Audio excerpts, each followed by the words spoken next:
This audiobook was created using text-to-speech software. While we aim for perfect pronunciation and clarity, you might notice occasional discrepancies with pacing and pronunciation. We are continually improving to provide the best listening experience.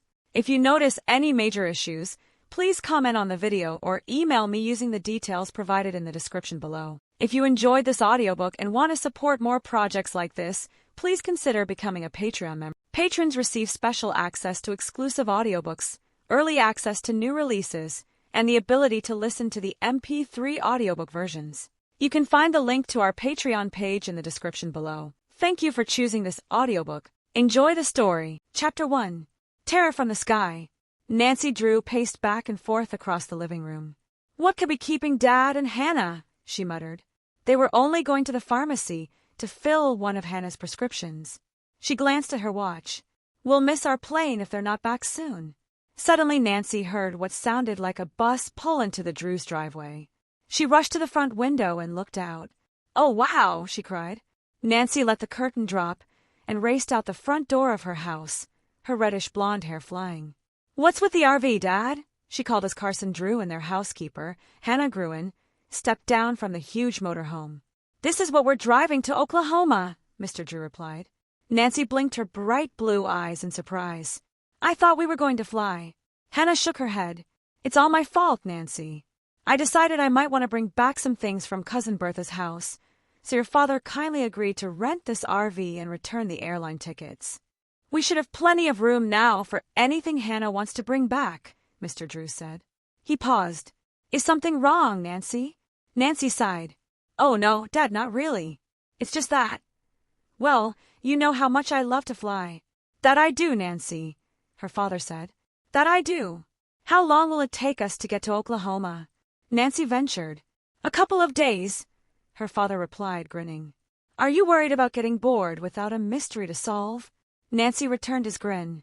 Oh, I'll find something to keep myself occupied. Nancy knew how important this trip was to Hannah.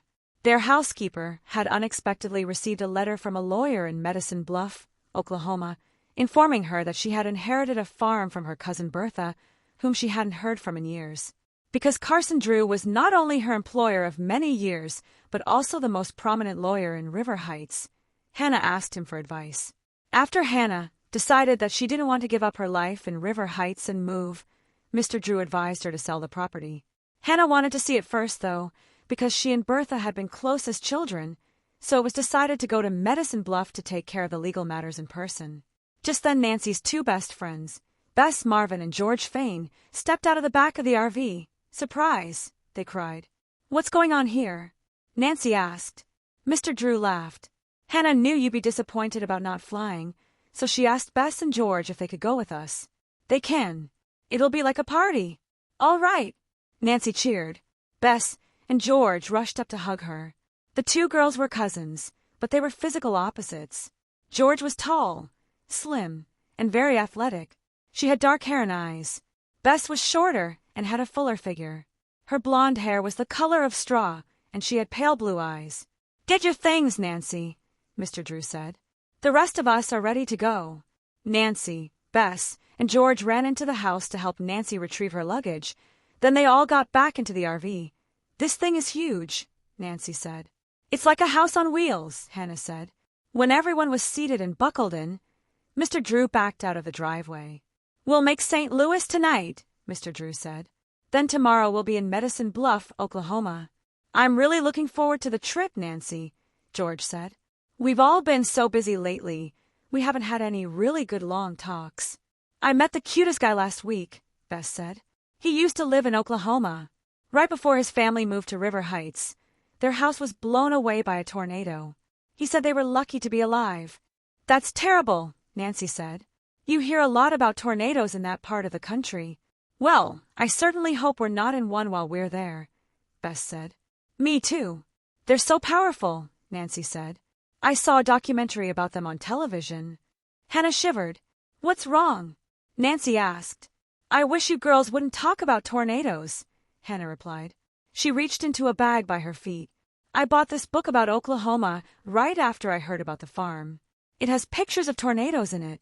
Nancy took the book from Hannah. Oh, Bess, George. Look at this, she said. It shows the tornado that hit Oklahoma City. Look how huge it is. It makes you wonder what must have been going through people's minds when they saw that tornado coming, Bess said. I would have been terrified. People were, Nancy said. It was an F5. What does that mean? Hannah asked. F stands for Fujita. He was a scientist who came up with the damage ranking for tornadoes, Nancy replied. F0 tornadoes are the weakest. They have winds of only 40 to 72 miles per hour. That's still a lot of wind, Mr. Drew said. It's almost hurricane strength. You're right, Dad, but F5 tornadoes have winds of over 261 miles per hour, Nancy said. They're the most powerful storms on Earth. I'm glad we don't have tornadoes in River Heights, George said. Actually, River Heights did have a tornado about 40 years ago, Mr. Drew said. But it was a small one and it hit outside of town, so it didn't do much damage. Why do some places get tornadoes and others not? George asked.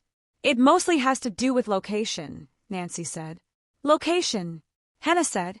Nancy nodded. Even though tornadoes can form almost anywhere, the central part of the United States is the perfect place. That's why it's called Tornado Alley. And Oklahoma is right in the middle of Tornado Alley, Bess added. That's right, Nancy said. Oklahoma is where the dry air from the polar regions comes in off the Rocky Mountains and meets the warm, moist air coming up from the Gulf of Mexico. When the air masses collide, a tornado can be created. I hope they don't plan to collide while we're out there, Hannah said. She shivered again. Nancy didn't say anything, but she looked out the window to see if there were any dark clouds forming. So far, there weren't. But they were headed right for Tornado Alley, and she knew anything could happen this time of the year. Early the next morning, after a quick breakfast in St. Louis, Nancy and the others were back on the highway, headed for Oklahoma. Nancy, Bess, and George spent most of the morning playing cards and talking about things that had been going on in River Heights. At noon they reached Springfield, Missouri, and stopped for lunch. As they walked toward the entrance to the restaurant, Nancy noticed that there were a lot of dark clouds in the west. I wonder if those are the clouds they were talking about in that book, she whispered to Bess and George, so Hannah wouldn't hear her. They're probably coming in off the Rocky Mountains. Let's just hope there's no warm, moist air coming up from the Gulf of Mexico, George said. The restaurant was crowded, so it was several minutes before the waitress arrived to take their order. Sorry it took me so long to get over here, folks, she said. You can blame it on the atmospheric pressure. It does crazy things to people. Yes, it is warm outside, Mr. Drew said. It's more than that, the waitress said. People get nervous and irritable when there are tornado watches out. We hadn't heard that, Nancy said. We're from out of town. The waitress gave everyone a big smile. Well, welcome to Tornado Alley, folks. This whole area is under a tornado alert until midnight tonight. That usually means that somewhere around here there's going to be a tornado before morning. Now, then, what would you folks like to eat? The specialty of the house was chicken fried steak with mashed potatoes and gravy, so everyone ordered that. Nancy thought the food tasted delicious, but she found herself glued to the television set that was mounted on the wall just down from their booth. A local weatherman kept breaking into the regular programming to show the red-shaded tornado watch area. It covered all of southwest Missouri, where they were now, and the whole state of Oklahoma. We'd better hurry, Mr. Drew said suddenly. We want to get to Medicine Bluff before dark. Nancy turned to her father and realized he'd been watching the television, said himself. He didn't say anything else, but Nancy could tell by his expression that he was worried, too. That pie over there sure looks good, Bess said. We'll get a piece to go, Nancy said quickly. She knew that Bess would be disappointed to miss dessert. 2 hours later they crossed into Oklahoma, drove through Tulsa and Oklahoma City, and headed toward Medicine Bluff. Just as they reached Chickasha, a loud clap of thunder shook the RV, and big drops of rain started pounding them. Hannah screamed. Mr. Drew suddenly swerved from the right lane into the left lane. Dad! Nancy cried. Is everything all right? Yes, it's okay. Sorry, everybody, Carson Drew replied. Hannah's scream startled me. Oh, I'm so sorry, Mr. Drew, Hannah said. Her voice was quavering, and Nancy knew she was near tears. That thunder scared me. I guess it's all that talk about tornadoes. We're sorry, Nancy said. We should have been more thoughtful. A flash of lightning struck the highway in front of them, and Mr. Drew put on the brakes. It's hard to see because of the rain, Mr. Drew said. I wonder if we should find a place to pull over. Turn on the radio, Dad, Nancy said. Nancy, we don't have time to listen to music, Mr. Drew said. We're in the middle of a bad storm. It's not music I want to hear, Nancy explained. It's the weather report. Good idea, Mr. Drew said. Hannah, you do the honors. It's that knob right there. Hannah's hands were shaking so much that she could hardly tune the radio. Stop there, Hannah, Nancy cried. She had heard a man mention the word tornado. Is about a mile wide and is headed toward I-44. Everyone in the path. Dad, Nancy said, keeping her voice calm. We're on Interstate 44. She looked out the window, but the rain was so heavy she could see nothing else. Nancy knew she had to do something. Beside her, Bess and George sat in wide-eyed silence. The air inside the RV was so oppressive that it was hard to breathe. She suddenly remembered that the atmospheric pressure changed dramatically during a tornado. Suddenly, a brilliant flash of lightning lit up the sky. Nancy gasped. There was a swirling black cloud on the highway. It was coming right toward them. Dad, there's the tornado, Nancy cried. Pull over. We need to get out of the RV now. Carson Drew immediately edged the huge RV onto the shoulder of the highway. Get to a ditch, Nancy shouted. Curl up and cover your heads. Nancy was glad now that Hannah had brought along the book about Oklahoma. She read what people should do if they were caught on the highway during a tornado. When the RV stopped, Nancy opened the side doors, and everyone rushed out into the blinding rain. To the side of the RV was a deep ditch. Bess and George hurried down into it. Nancy and Mr. Drew each grabbed one of Hannah's arms so she wouldn't stumble and fall. Above the noise of the rain, Nancy heard another noise. It sounded like the roar of 1,000 jet planes. That's it, she thought. That's what they're supposed to sound like. All of a sudden the rain slackened, but not the noise, and the sky filled with flying debris. Get down, Nancy screamed. Cover your heads. As she buried her face in the wet grass, Nancy wondered if they'd get out of this alive. Chapter 2. The Green Duffel Bag. Those are trees flying over us, Bess screamed. Nancy pushed Bess's head back down into the wet grass. Don't look, she shouted. They might survive being struck by flying objects on other parts of their bodies, Nancy knew, but if something hit their heads, it could kill them. Suddenly, Nancy felt herself being pulled up by the force of the wind. Oh no, she cried. She had heard stories about people being sucked up into the center of a tornado and then carried for several miles before falling back to earth. Was that going to happen to her now? She wondered. Desperately, Nancy held on to the blades of grass beside her, even though she knew they could easily be ripped from the ground by the power of the tornado. Against her better judgment, Nancy slowly opened her eyes. She had to see what was going on. The clouds were boiling and churning all around her. The air was still full of debris. The tornado seemed to have a life of its own. Somehow, over the roar of the wind, Nancy heard a scream. She turned her head slightly. George, too, was floating in the air, with only the thick blades of grass holding her to the earth. Then, all of a sudden, they both fell back to the ground, and the roaring ceased. The storm had passed. Nancy lay panting for several seconds, then slowly lifted her head and looked around. They were all still there, but everyone was covered with mud. George started laughing. What's so funny? Bess demanded, her voice near breaking. I couldn't help thinking that if we were mud wrestlers, George explained, this is what we'd look like. Dad, Hannah, Nancy called. Are you okay? Carson Drew sat up slowly and rubbed the back of his neck. I don't think there's any damage. Me either, Hannah said, her voice shaking. But my ears are still ringing from the noise. Where did it go? Bess asked. Nancy stood up and looked around her. It must have gone back up into the clouds, she replied. They do that. Now everyone else began to stand up slowly. We were evidently right on the edge of a tornado, Mr. Drew said. If we'd been in the middle of it, we wouldn't be here now. Nancy shivered at that thought. Suddenly, she remembered the RV.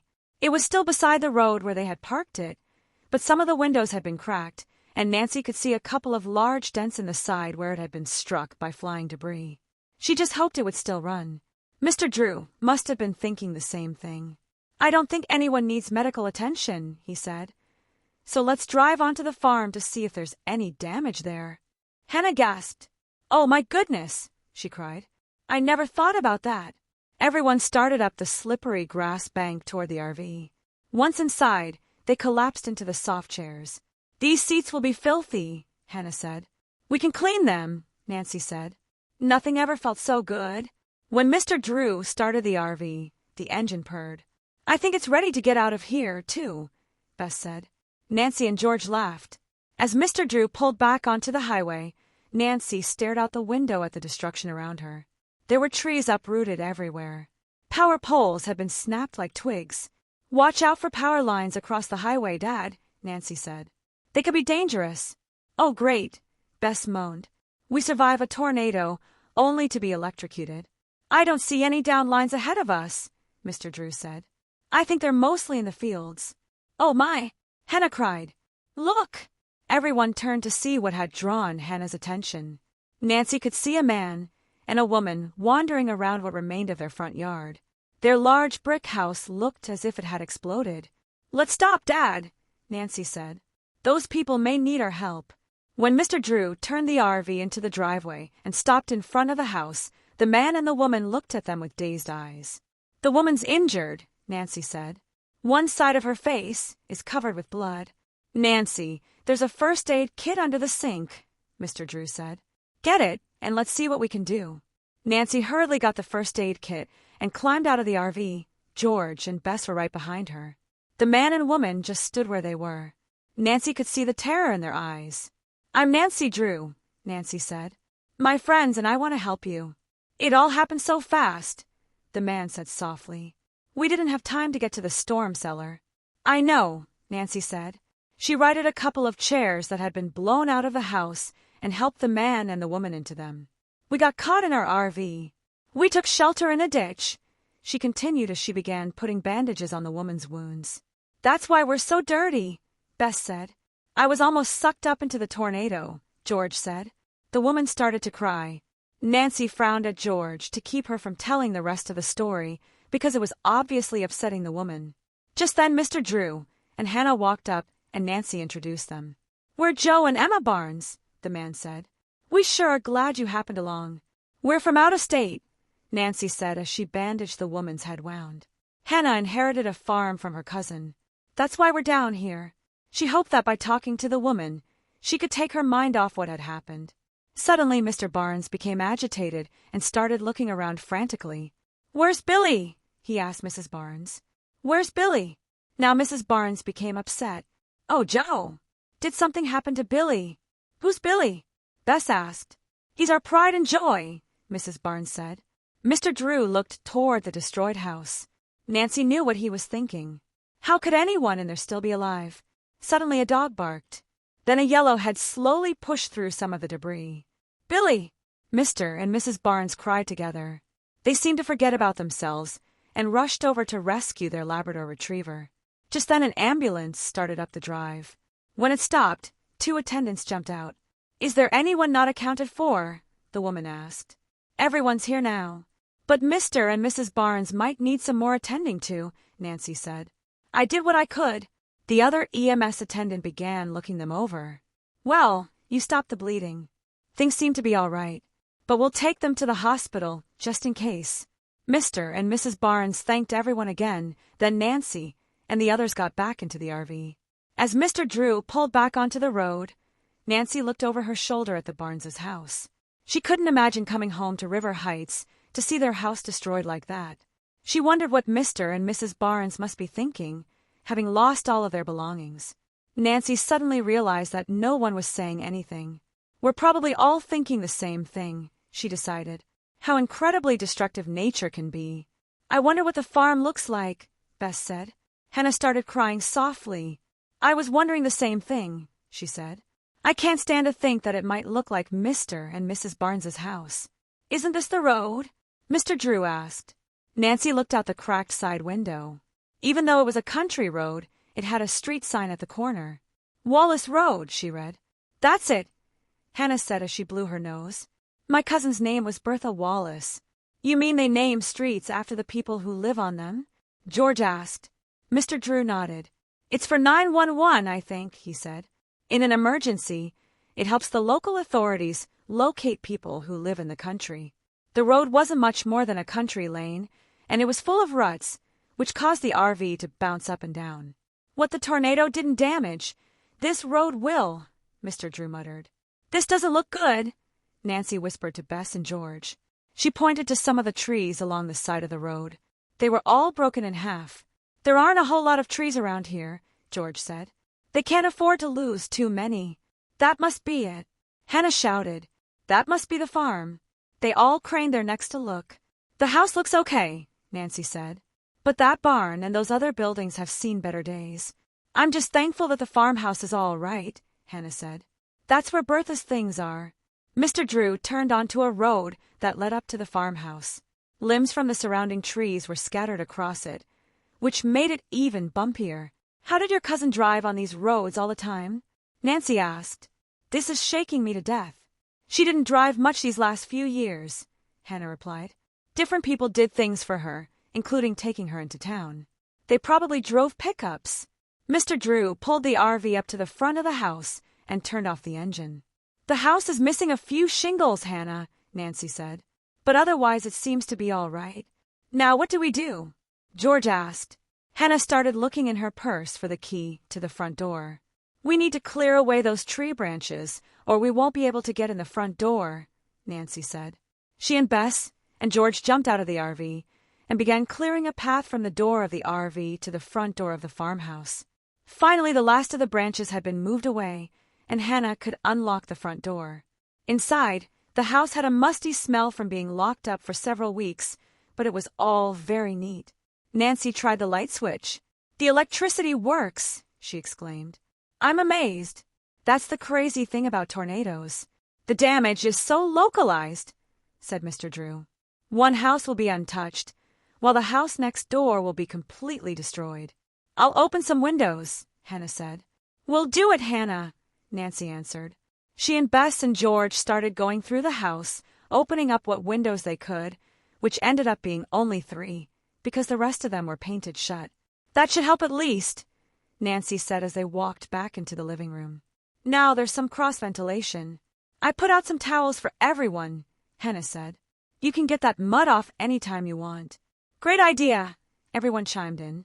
After they had all showered and changed clothes, Nancy, Bess, and George decided to check out the damage to the rest of the farm. The 3 of them stood on the front porch, surveying the scene in front of them. Nancy marveled again at the erratic nature of tornadoes. The farmhouse had barely been touched, but the barn was almost completely destroyed. Just as they stepped off the porch, Nancy spied something in the top of one of the few trees left standing. What is that? She asked.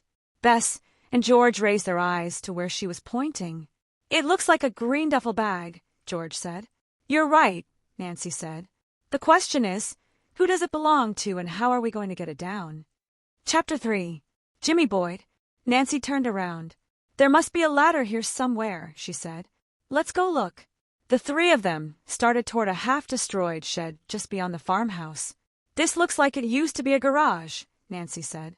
She began pulling at one of the large wooden doors. Help me with this. Together, the 3 friends pulled on the door.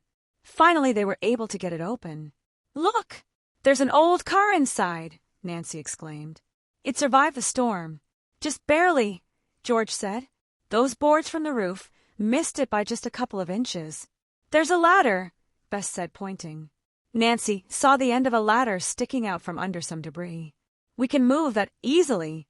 Just watch out for rusty nails. It took the girls several minutes to move the debris, but they were finally able to get the ladder out. It was still usable. Nancy and George carried it to the tree with the duffel bag. George, you and Bess hold it up against the trunk, Nancy said. I'll climb up and get the bag. When Nancy reached the top rung of the ladder, she still had to stretch as far as she could to reach the bottom of the bag. It took several tugs to get it out of the branches. Just as she started down the ladder, the bag slipped from her grasp. Watch out below, she cried. The bag fell to the ground, barely missing Bess's head. I could have been killed, Bess shouted up to Nancy. Maybe not, Nancy said. I don't think there's anything inside it. George picked up the duffel bag. You're right, Nancy. It's empty. Open it up anyway, Nancy said. Let's be sure. George unzipped the duffel bag and pulled it open. What's this? She took out several pieces of paper. Is anything written on the paper? Nancy asked. I think someone smells a mystery, Bess said with a broad smile. George and Bess crowded around as Nancy looked at the pieces of paper. Someone had cut out words from magazines and newspapers and pasted them on the paper. Ransom notes, the three of them exclaimed together. Nancy held up one of the sheets of paper. Listen to this. Get $30,000 in small bills and take it to the phone booth at the corner of Robertson Street and Norman Drive. She looked at Bess and George. This could be serious. What do the other notes say? Bess asked. Drive south on Main. Stop at the telephone booth at Wilson Lane. Nancy read. Wait for my call. Somebody's planning a kidnapping, Bess said. They must have put these ransom notes inside the duffel bag for safekeeping until they were ready to use them. That's possible, Nancy said. She considered for a minute. Or the kidnapping has already taken place, and the tornado blew the duffel bag into the tree before the ransom notes could be delivered. I hadn't thought of that, George said. Me either, Bess said. I wonder where the tornado picked up the bag, Nancy mused. If we knew that, we could find out what's really going on. She put the pieces of paper back inside the duffel bag and hurriedly zipped it up. Let's show this to Dad, she said. The three friends started toward the house, but stopped when they heard a loud engine noise coming up the lane to the house. Nancy peered in the direction of the noise. Who could that be? She asked as an old pickup truck came into view. Probably just somebody checking on the farm, George said. Nancy watched as the old pickup slowly ground its way up the rutted lane. The front windshield was tinted, so she couldn't make out the face of the driver. She put the duffel bag down on the ground behind her so it would be partially hidden. The driver stopped the pickup right at the base of the tree and climbed out of the cab. He was about 24 or 25, Nancy decided. He was dressed in well-worn jeans, a cowboy shirt, dirty cowboy boots, and a big black hat stained with sweat. Nancy wrinkled her nose. He was also wearing a really strong cologne. What are you people doing here? The man demanded. That's just what I was about to ask you, Nancy said. Not wanting to get into an argument with a total stranger, she made the remark sound like a joke. It didn't work. I'm Jimmy Boyd, the man said angrily. Nancy continued to stare at the man. The name meant nothing to her. Finally, Jimmy blinked. I worked for Bertha until she died, he continued, still in a sneering tone of voice. My friend is Bertha's cousin, and we're here to check out the house, Nancy said after introducing herself. I came to check out the barn because she let me store some of my things there, Jimmy continued. They're probably all gone, Bess said. We just got a duffel bag out of this tree. Nancy shot Bess a look that told her not to say anything else. She didn't want anyone knowing about the duffel bag. Jimmy Boyd's eyes went to the duffel bag that Nancy had put behind her. That's mine, he said. No, it's not, Nancy said. Hey, I had one just like that in the barn, Jimmy said. It has some personal letters in it. Now, give it to me. This duffel bag belonged to Bertha, Nancy said. It has some of her things inside it. You're lying, Jimmy growled. How dare you call our friend a liar? Bess cried. It's okay, Bess, Nancy said, putting a calming hand on her friend's arm. Just consider the source. Jimmy Boyd's face turned scarlet with anger. Don't you talk to me like that, he said as he started toward Nancy. Nancy stared directly into Jimmy's eyes. She never blinked once. Jimmy stopped within a few inches of her face. Nancy could almost feel the anger rising off him. I want to look inside that duffel bag, Jimmy snapped. I can't let you do that, Nancy said. It doesn't belong to you. You'll be sorry, Jimmy spat at her. He looked at Bess and then at George. You and your friends. With that, he wheeled around and started back toward his pickup. He started the engine, but instead of driving away, he sped past Nancy, Bess, and George, forcing them to step back in a hurry to keep from getting hit. Watch it, Bess yelled after him. Where's he going? George asked. Immediately Nancy knew. Come on, she cried as she started running after the pickup. He's headed for the barn. Jimmy Boyd's pickup was already at the barn when Nancy, Bess, and George caught up with him. You'll have to leave, Nancy said. This property belongs to Hannah Gruen. Who's Hannah Gruen? Jimmy demanded. She's Bertha's cousin, I told you, Nancy replied. Bertha left Hannah the property in her will. Bertha didn't tell me anything about that, Jimmy said. Why should she? Bess demanded. I told you, Jimmy said. I worked for her after I got out of the army. He started to say something else, but then he shook his head and started picking through what was left of the barn. "What are you doing?" Nancy demanded. "I'm just trying to see if I can find any of my things," Jimmy replied. "Well, you could be looting," George said. Jimmy ignored her and continued picking up stuff. "Nancy? What's wrong?" Nancy turned. Hannah and Carson Drew were hurrying toward the barn. Jimmy Boyd looked up. "Who's that?" he said.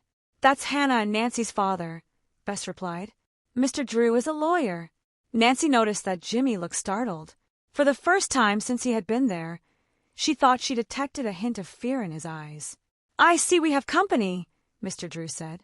"This is Jimmy Boyd," Nancy said. "He said that Bertha let him store some of his things in the barn." "But I don't believe him," Bess said. George shook her head in agreement. Jimmy Boyd looked at both Hannah and Mr. Drew as though he was daring them to say something. For several seconds no one spoke. Then finally Hannah said, "Bertha never mentioned a Jimmy Boyd to me, so as far as I'm concerned, he doesn't belong here." Nancy knew that Hannah and Bertha hadn't really talked to each other in several years. Hannah turned to Jimmy. "I'd like you to leave now."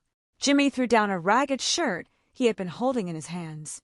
"I'm going," he said. "But this isn't the last you've heard of Jimmy Boyd." For several seconds, he stared at the duffel bag Nancy was holding. Then he got back into his pickup, gunned the engine, and sped off down the road, bouncing over the deep ruts. "That guy is pretty creepy," George said. "He's also really angry about something," Nancy said. "Yes, I think you're right about that," Carson Drew said. "What's in the duffel bag, Nancy?" Hannah asked. Nancy opened the bag and pulled out the sheets of paper. "I think they're ransom notes," she replied. Hannah gasped. "Ransom notes? I wouldn't be surprised if Jimmy Boyd is the kidnapper," Bess said. "What are you going to do, Nancy?" George asked. Nancy looked at her father. "I want to pay a visit to the Medicine Bluff Police Department tomorrow, Dad," she said. "I think they'll be interested to know that Jimmy Boyd said this duffel bag belonged to him." Chapter 4. Stolen. The next morning at breakfast, Nancy announced that she was going into Medicine Bluff as soon as she finished eating. She put down the map of Oklahoma she had been studying. "Who's going with me?" she asked, looking at Bess and George. "We promised Hannah we'd help her sort through Bertha's belongings this morning. Can't you wait until this afternoon?" Bess asked. "Bess, we're talking about a kidnapping here," Nancy reminded her patiently. "If it hasn't already happened, then it probably will soon. The police need to know about these ransom notes." Noticing Bess's downcast expression, she added, "But I'll try to hurry back to help you too, Hannah." "I think Cousin Bertha must have kept everything she ever bought," Hannah said as she placed another platter of bacon and eggs on the table. "I've never seen so much stuff in all my life." "She has so many collectibles all through the house," George said. "I bet they're worth a fortune." "I need to take the RV into Medicine Bluff this morning to have it repaired," Mr. Drew said to Nancy. "I can drop you at the police station on my way. The mechanic said he'd bring me back out to the farm. I can wait until you've finished talking to the police." "That's okay, Dad," Nancy said. "I'll use Bertha's car. Do you think it still runs?" Hannah asked. "I'll soon find out," Nancy said. "The keys must be around here somewhere." "I'm glad that old car wasn't damaged in the tornado," Bess said. "One side of the garage almost fell in on it." "Well, okay. Then, that's settled," Mr. Drew said. He turned to Hannah. "That was a delicious breakfast." He laid his napkin on his placemat. "I'll clear the table. You girls go on and get started." "Sounds good to me," George said. They all jumped up from the table, glad to let Mr. Drew clean up. "I saw some keys hanging on a hook above the sink in the kitchen, Nancy," Hannah said. "They look like car keys to me." Nancy headed for the kitchen. "If you hear the sound of a car engine, you'll know they worked." She grabbed the keys, slung the duffel bag over her shoulder, and headed out for the garage. She was halfway there when she got the feeling that she was being watched. She stopped and glanced around. It was so quiet out in the country. Not a sound, not even the chirping of a bird or the buzz of an insect. Had the tornado blown them all away? Nancy wondered. The sky was bright, and there were no clouds in sight. It was such a strange contrast to the day before, when the black, roiling clouds had destroyed houses, uprooted trees, and almost ended their lives. Nancy shivered, even though it was already warmer than it was this time of the year in River Heights. "What's wrong with me?" she wondered. She turned a complete circle but saw no one. She decided that she was still a little spooked from the tornado and from the unpleasant meeting with Jimmy Boyd. Finally, she made it to the garage. The car was a dark green sedan and at least 10 years old, but it looked to be in pretty good shape, Nancy thought. The tires still had air in them. Now Nancy just hoped the engine started. The driver's door was unlocked, so she opened it and got in. Nancy was amazed at how little dust was on the seats. She wondered when Bertha had last used the car. There was something very familiar about the smell inside, but Nancy couldn't place it. Suddenly it hit her. She knew that smell. It was Jimmy Boyd's cologne. He must have been inside the car recently. But Nancy didn't think the car had been driven for a while. Did Jimmy Boyd just sit inside the car? Why would he do that? Nancy wondered. Nancy quickly locked both doors. Then she realized that she hadn't looked in the seat behind her. Was Jimmy Boyd waiting there for her?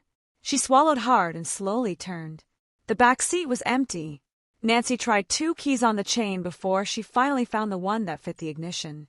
"Here goes," she whispered as she slowly turned the ignition. The engine whirred for a couple of seconds, then came to life. The gas gauge registered a half tank. Nancy shifted into drive, then slowly pulled out of the garage. Several times, she had to maneuver around piles of storm debris. As Nancy passed by the front door of the farmhouse, she honked the horn to let her father and the others know she was on her way. Nancy bounced along the lane that led to the road, careful to avoid several large branches and not to hit high center. When she reached the main highway, she turned left. She had gone only about 2 miles when she saw a green sign indicating that Medicine Bluff was only 5 miles away. She sped up and was at the city limits in less than 10 minutes. She stopped at a service station to ask directions and was told that she'd find police headquarters right at the edge of the downtown district, about 5 blocks from where she was. When she got there, she was surprised at how modern the building was. Everything else around it looked much older. Just inside the front door was an information desk, but no one was sitting at it. Nancy looked around. Suddenly a deputy hurried past her. "Excuse me," Nancy called to him. She glanced at his name tag. "Deputy Austin, I need to talk to someone about a kidnapping." The deputy stopped dead in his tracks and turned to face her. "A kidnapping?" Nancy nodded. "My name is Nancy Drew, and I think either there's already been a kidnapping or there will be one soon." Deputy Austin gave Nancy a puzzled look. "Well, we haven't had any calls about a kidnapping," he said. "That's a relief," Nancy said. "That probably means it hasn't happened yet. Why do you think there's going to be one?" Deputy Austin asked. Nancy held up the green duffel bag. "I have the evidence inside this," she said. She started opening up the duffel bag. "Look, Miss Drew, I'm really busy," Deputy Austin said. "We had a terrible tornado yesterday, and we're short-handed around here today." "I know about the tornado. My family and I were caught in it," Nancy said, persisting. "Actually, that's how we found the duffel bag. It was in a tree." "You were in the tornado?" Deputy Austin said. Nancy nodded. "Right on the edge of it." "You were lucky," Deputy Austin said. "Actually, we were all lucky it stayed in open country. Just a few homes destroyed, no one killed. Thank goodness it missed Medicine Bluff." He turned and looked at the door on the other side of the room. Nancy knew he was trying to make a decision, do what he had originally planned or take a few minutes to listen to her. "Okay," Deputy Austin finally said. "Come on in here. You can show me what's in the duffel bag." Nancy followed him into a room that was bare except for a small table and a couple of chairs. Nancy figured that the mirror on the far wall was two-way. "Is this an interrogation room?" she asked. "It is," Deputy Austin replied. "How did you know that? You don't look like you've ever been in one before." "My father's a lawyer," Nancy said. "You're not from around here?" Deputy Austin asked. Nancy shook her head. "No, we're from the Midwest." Then she told Deputy Austin about Hannah's inheriting her cousin Bertha's farm. "Well, let's see what's in the bag," Deputy Austin said. Nancy unzipped it and pulled out the sheets of paper. She was careful to hold them at the edges, in case the police wanted to dust them for fingerprints. Deputy Austin scanned the notes for several minutes, then said, "It's probably just a prank." Nancy looked at him. She couldn't believe her ears. "A prank? Why would anyone make ransom notes for a prank?" Deputy Austin shrugged. "There's no telling. Kids do the strangest things today." "I don't think it was a kid," Nancy told him. I think it was a man named Jimmy Boyd. The deputy looked surprised. I thought you weren't from around here. How do you know Jimmy Boyd? Nancy told him about Jimmy's visit to the farm the day before when Jimmy had claimed that the duffel bag was his. Did you show him what was inside? Deputy Austin asked. Nancy shook her head. Well, I don't think he would have claimed the bag was his if he had known what was inside, Deputy Austin said. That would have been kind of dumb, don't you think? Criminals aren't always smart, Nancy retorted. Deputy Austin smiled. Well, you have a point there, I guess. I think you should bring Jimmy Boyd in for questioning, Nancy told him. Look, Miss Drew, this is just not enough evidence to bring Jimmy in for questioning, Deputy Austin said. He could say we were harassing him. Nancy could hardly contain her disappointment. She had been sure that the Medicine Bluff police would take action immediately. But what if it's not a prank? Nancy countered. What if somebody is kidnapped? Deputy Austin shrugged. We'll deal with it then. He looked at the door. I really do need to get back to what I was doing. Nancy let out a sigh. Thank you, she said. She started out of the room. Deputy Austin was right behind her. I'd just forget this whole business if I were you and enjoy my stay in Medicine Bluff. This place is full of history. Okay, Nancy said, but she had no plans to forget it. The ransom notes were not a joke. Someone around here was planning a kidnapping. Nancy left police headquarters and stood for a minute on the busy sidewalk. What should she do now? She wondered. Down the street, she spied a sign that said Judy's Diner. She was suddenly thirsty. She'd go there to get something to drink and to think about her next move. But first, she decided, she'd put the duffel bag back in Bertha's car. She started down the sidewalk. When she reached the car, she unlocked the trunk and leaned over to put the duffel bag inside. Just then someone pushed her from behind, causing her to hit her head on the rim of the trunk, lose her balance, and stumble forward. The duffel bag was yanked from her grasp, but Nancy was too dazed to do anything about it. She quickly pushed herself back to her feet. It had all happened so fast. She doubted if anyone around had seen what happened. Trying to focus, she scanned both sides of the street. Whoever had grabbed the duffel bag had disappeared quickly. Just then an elderly man walking a dog stopped at the curb. Excuse me, Nancy said. Did you just see anyone with a green duffel bag? The man shook his head and walked on. Was this just a theft? Nancy wondered as she gingerly rubbed the knot on her forehead. Was the bag taken by somebody who thought there was something valuable in the duffel bag? Or was it taken by Jimmy Boyd? Now the knot on Nancy's head was throbbing. She headed for the diner to get something to drink and some ice for her forehead. A waitress was standing at the front of the diner when she entered. She looked about 18, the same age as Nancy, and the name stitched on her uniform said Trudy. Wow! What happened to you? The waitress exclaimed when she saw the bump on Nancy's forehead. Let me get some ice for that. Nancy was glad that the diner was almost empty. She didn't want people staring at her. She saw the Seat Yourself sign and took a seat in a rear booth. The waitress was back in just a few seconds with a glass of water and some ice wrapped in a cloth napkin. This ought to help, she said as she handed the ice pack to Nancy. How in the world did that happen? I'm just clumsy, Nancy said, trying to smile. I ran into my steering wheel. The waitress rolled her eyes. Well, I won't even try to figure out how you managed that. Let me bring you some hot tea. That sounds good, Nancy said. Trudy bustled off toward the kitchen. Now what? Nancy thought. How can I prevent the kidnapping if I don't have the notes? Some water from the ice pack dripped onto the table, and Nancy reached for a paper napkin from the holder to wipe it up. Suddenly Nancy realized that things might not be so bad after all. She grabbed another napkin and took a pen out of her purse. She immediately started writing down as much as she could remember about the ransom notes and the addresses on the maps. She was still writing when Trudy came back. Feeling better? Trudy asked. Nancy nodded. This ice really helped. This hot tea will make you feel better, too, Trudy said. Nancy positioned the napkin where Trudy could see it. Do the names of these streets mean anything to you? She asked. Trudy looked. I think they're all streets around the university, she said. You know, the University of Southern Oklahoma. Thanks, Nancy said. That's what I needed to know. Just then a man and a woman came into the diner. Oh, I need to go, Trudy whispered. That's Mr. and Mrs. Connors. They tip really well. Nancy laughed and took a sip of her tea. It really did make her feel better. That, and the fact that she now had a place to start looking for the kidnapper. Chapter 5. The Tornado Laboratory. Nancy had another quick chat with Trudy, finished her tea, paid her bill, and said goodbye. "Thanks for all your help," she said. "My pleasure," Trudy said. Outside, Nancy hurried along the sidewalk, wishing several times that she had found a parking space closer to the diner. Finally, she reached Bertha's car. Before she unlocked the door, Nancy looked around to make sure no one was waiting to spring on her. But why should they? She thought unhappily. They already had the duffel bag. Nancy got behind the wheel and pulled away from the curb.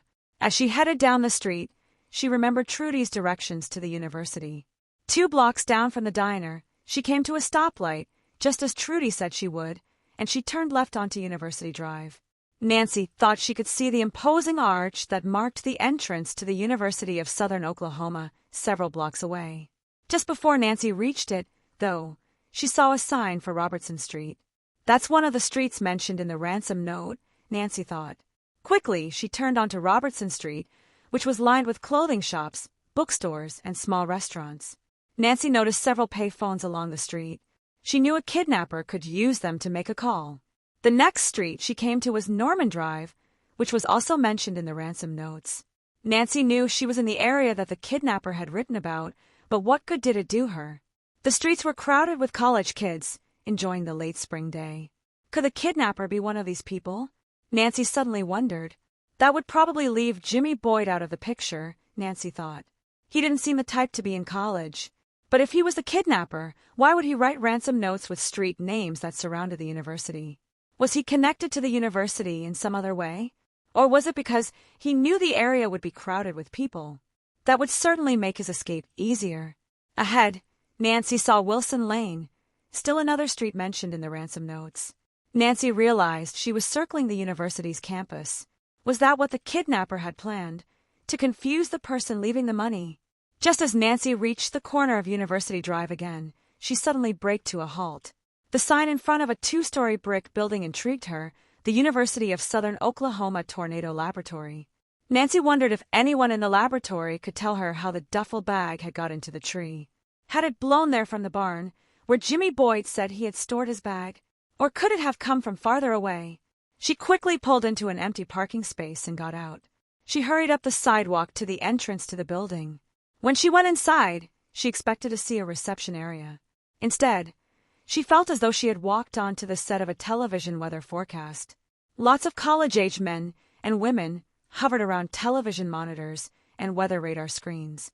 Nancy stood for a minute, just inside the door, thinking that eventually someone would look up and ask her what she wanted, but after about 5 minutes, when no one had, she walked over to the nearest desk. "Excuse me," the young man at the desk waved her away with a brusque "just a minute. I'm trying to calculate the wind speed of the tornado on this radar screen." Nancy started to walk away, then stopped to stare at the peculiar image on the screen. There was a little hook at the edge of the huge colored circle. She wondered if the hook was the tornado. Finally, the man swiveled around in his chair to face her. "Now, what did you want?" "I was just curious about something," Nancy began. She explained about finding the duffel bag in the tree. "Can someone tell me how far the wind might have blown it?" Nancy waited for another curt reply, but instead the young man said in a friendly manner, "Tell me the exact location of the tree." "It's in the front yard of a farmhouse on Wallace Road," Nancy said. "Do you know where that is?" The young man nodded. "Sure. I've driven past there plenty of times," he said. "My name's Philip, by the way," he added as he started typing instructions to his computer. "What's yours?" "Nancy Drew," Nancy replied. "I'm visiting. We're down here because our housekeeper, Hannah Gruen, inherited Bertha Wallace's farm." "Okay, here we go," Philip said. "With the speed of the wind plus the weight of the object, this program can compute possible distances that objects are carried." After a few moments, Philip double-clicked several times, then said, "I'd say that the bag could be carried about 20 miles. "Wow," Nancy said. "Of course, there are a lot of variables," Philip said, "because this is not an exact science." "What do you mean?" Nancy asked. "This projection doesn't take into consideration wind gusts or things that might impede the movement of the object," Philip said. "Like the tree," Nancy said. Philip nodded. The duffel bag could have been picked up just a few feet from where it originally was, blown into the tree, then wedged up there so that the wind couldn't budge it. Tornadoes are notoriously hard to predict. We just do the best we can. Nancy realized that she was now back to Jimmy Boyd as a possible suspect. She was just about to ask another question when an older man emerged from a door at the back of the room. "We have a supercell forming south of town," he announced. "Let's go." All of a sudden the room was filled with an electric feeling. Everyone jumped up at once. They started running around frantically, grabbing equipment off tables and desks. Several people even collided with one another. Philip snatched a movie camera and a black satchel off the table next to his desk. "See you later," he called over his shoulder to Nancy as he dashed for the door. It wasn't long before the room was almost empty. But Nancy noticed that the older man who had made the announcement was still staring at another young man sitting at a computer in a far corner. "Owens," the man shouted. "What are you doing here?" The young man looked up. Nancy could see anger in his face. "I'm compiling data," he replied, never taking his eyes off the man. Finally the man turned on his heel and stormed out of the room. Why was he so angry at that guy? Nancy wondered. He doesn't seem to be doing anything wrong. Owens noticed Nancy and stood up. He started walking toward her. "Aren't you going to chase the storm?" he asked. Nancy blinked. "No, I don't think I'm really supposed to be in here." She paused. "Who was that man?" "Oh, that was Dr. Johnson," the young man said. "He's the director of the tornado laboratory." When he reached her, he added, "Why are you here?" "I just had a question about how far a tornado could carry an almost empty duffel bag." Nancy extended her hand. "I'm Nancy Drew. I'm visiting from out of town." "Derek Owens," the young man said with an engaging smile. "Is that what all those people are going to do?" Nancy said, "Chase a storm." Derek nodded. "It's the most important thing in their lives," he replied. "Why aren't you going with them?" Nancy asked. "Oh, I plan to. I just had to finish some work on the computer," Derek said. "Now, what was this about a duffel bag?" "Right after the tornado, my friends and I found a duffel bag in a tree," Nancy explained. "I wanted to find out how it got there."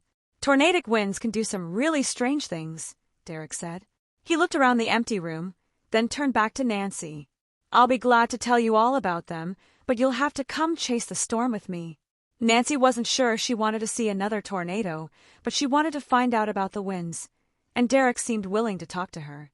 "How close will we get to it?" Nancy asked.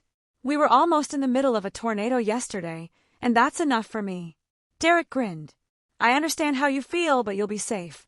We'll only get close enough to collect some data." "Okay," Nancy finally said. Derek grabbed his camera and a black satchel. "Come on, then. Let's see what we can find out." Nancy hated to admit it, but there was something thrilling about the idea of chasing a storm. Besides, she thought, if Derek could give her information that she could use to solve the mystery of who was planning the kidnapping, it would be worth it. Chapter 6. Chasing the Storm. Nancy followed Derek out of the tornado laboratory and around to the back of the building, but when they got to the parking lot, Nancy stopped dead in her tracks. The students were all leaving in cars and vans that each had a bizarre-looking superstructure of instruments on its roof. "They look like they're getting ready to do battle in outer space," she said. "What are those things?" "Those are Vortex probe cars," Derek said. "Vortex probe cars?" Nancy said. Derek nodded. "Vortex stands for verification of the origins of rotation in Tornado's experiment," he said. "Every 6 seconds those instruments send atmospheric readings into the memory chips of onboard laptops." Nancy watched in fascination as the vehicles with their twirling instruments squealed out of the parking lot, heading for the developing storm to the southwest of Medicine Bluff. When Nancy turned back around, she was surprised that Derek had an angry look on his face as he watched the departing Vortex probe vehicles. "Shouldn't we hurry?" she asked him. "We're going to lose them if we don't." Derek turned to face her. For a split second his eyes were vacant. Then he suddenly came to life and gave Nancy a big smile. "Oh, don't worry. We'll make it. I was just thinking about something else for a minute there." Nancy saw that the only other vehicle in the parking lot was a dirty black late model sedan. There were no Vortex probe instruments on top of it. "Ready," Derek said. He started walking slowly toward the black car. Puzzled, Nancy followed him. "Why doesn't this car have any weather instruments on top of it?" she asked. When they reached the car, Derek opened Nancy's door for her, Then he got behind the wheel. Actually, I'm not really one of the weather students, so I'm not an official storm chaser, he said, starting the car. I used to be, but that was before I had to quit school. Oh, I'm sorry, Nancy said. It's okay, Derek said. Things like that happen in life. Derek shrugged. I had to help support my mom after my dad died. He was a smart guy, but a lousy financial planner. There's nothing new about that.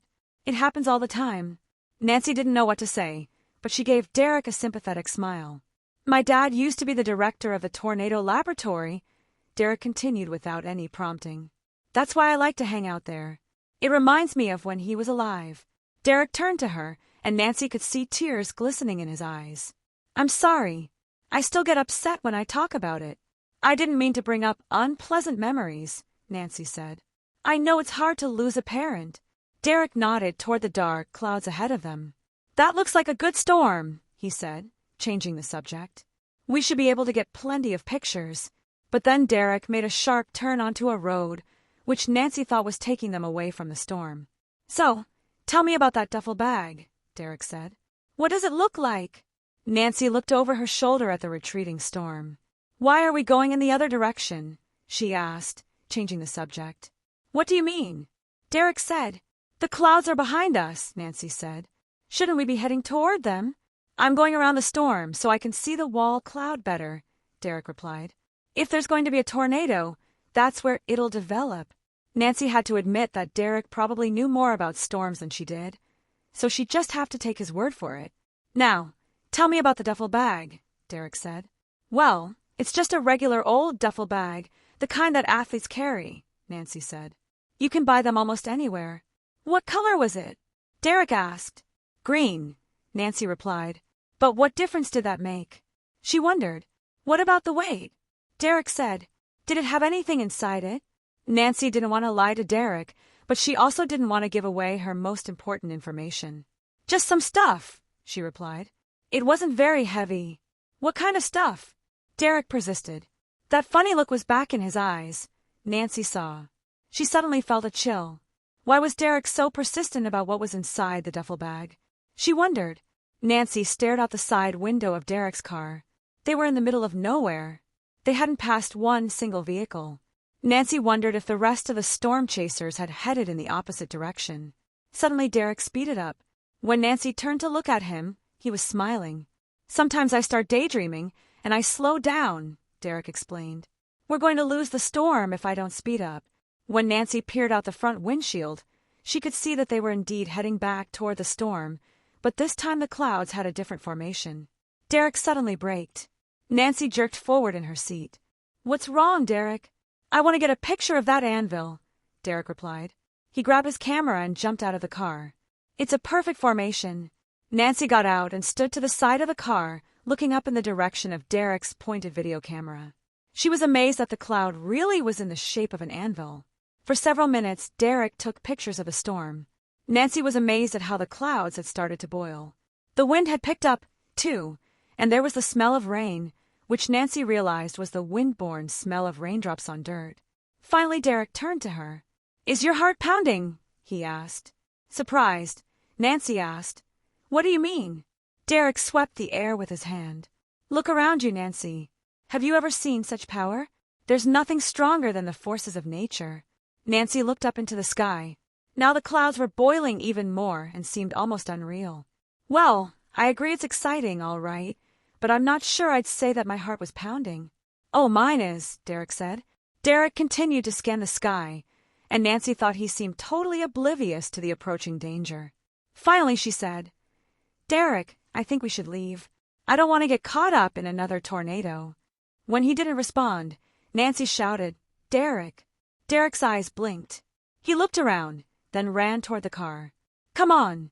We need to move. Nancy got back into the car and Derek put it in reverse, throwing up gravel as he sped back in the direction they had come. Where to now? Nancy asked. She started to tell Derek that now her heart had started pounding. Nancy, I'm sorry, Derek said. I know you probably think I'm weird, the way I get so excited about thunderstorms, but you don't have to apologize, Derek, Nancy said. I think it's great. What do you feel passionate about? Derek asked. That's easy, Nancy replied. I love solving mysteries. Well, you have a mystery to solve now, he said. The duffel bag mystery. You're right, Nancy said. But I'm not really having very much luck. Derek thought for a moment. Well, it's all about wind force, Nancy. How far could the tornado have carried the duffel bag? There are a lot of scientists who are working on the problem. In fact, I've been thinking about writing a paper on the topic myself. I'm sure it would impress Dr. Johnson. Then maybe he would give me a scholarship so I could go back to school. Suddenly Nancy had an idea.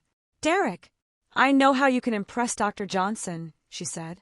If you can help me solve the mystery of the duffel bag, you'll have done more than just figure out how far the wind carried it. You'll have helped the police solve a crime. Derek took his foot off the gas pedal, and the car began to slow down. You're right. Dr. Johnson would have to give me a scholarship then. He pulled onto the shoulder of the road and stopped. Nancy, that would be great, he said. But you'll have to tell me everything. You can't hold anything back. Nancy glanced back at the cloud to make sure they were far enough away so that slowing down wouldn't put them in harm's way. It seemed safe enough. There were several sheets of paper in the duffel bag, Nancy explained. I think they're ransom notes. Derek got a puzzled look on his face. Ransom notes? How do you know they're ransom notes? As best as she could remember, Nancy related their contents to Derek. Someone pushed me and stole the duffel bag just after I left the police station, Nancy said.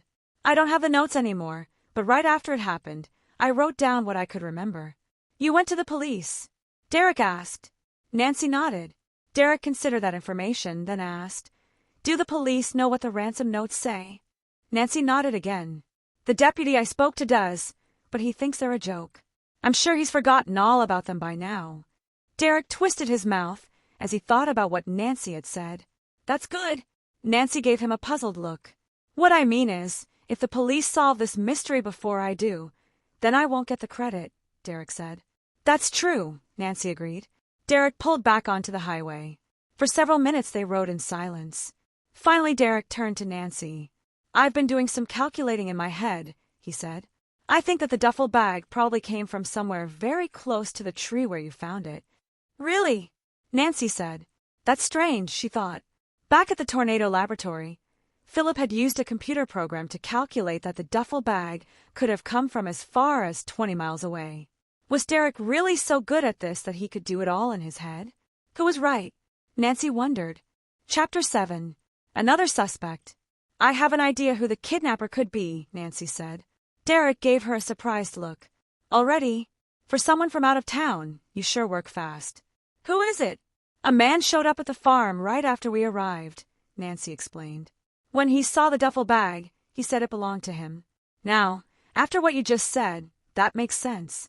Suddenly the car swerved, but Derek straightened it after a couple of seconds. What happened? Nancy gasped. Nothing, Derek took a deep breath and slowed down the car. I don't know. I just felt funny all of a sudden. Do you want me to drive, Derek? Nancy asked. I don't mind. You can tell me where to turn. No, that's okay. I'm all right now, Derek said. It's just that sometimes I get these really awful headaches. Nancy wasn't sure if Derek really was all right, but she decided not to press the issue. Do you know someone named Jimmy Boyd? She asked. Sure, Derek said. Medicine Bluff's not that big. Do you think he could be a kidnapper? Nancy continued. Derek shrugged. I know he was in the army, and I think he got into trouble there. Really? Nancy said. What sort of trouble? I don't know, Derek replied. But as far as I'm concerned, if you've done something wrong once, you could do something wrong again. That's often the case, Nancy agreed. Did you tell the police you suspect Jimmy? Derek asked. Nancy considered whether to reveal everything to Derek and decided not to. As I said, the police weren't very interested in what I had to tell them, Nancy replied. So I didn't get that far in my story. Actually, it's probably better that they don't know about him, Derek said. They might start tailing him, and then he'd lie low for a while. You could be right, Nancy said. If he thinks no one is onto him, maybe he'll attempt the kidnapping. He's probably the one who hit you over the head and took the duffel bag, Derek said. He'd do something like that, Nancy agreed. He probably thinks that without the evidence there's no way anyone can prove anything. But he's wrong, Nancy thought. I'll be right there when he makes his move. Up ahead, Nancy saw a Vortex probe car pull to the side of the road. One of the storm chasers was changing a tire. "Shouldn't we stop?" Nancy said. "They might need our help." Derek slowed the car and pulled off behind the Vortex probe car. The two storm chasers looked up and waved.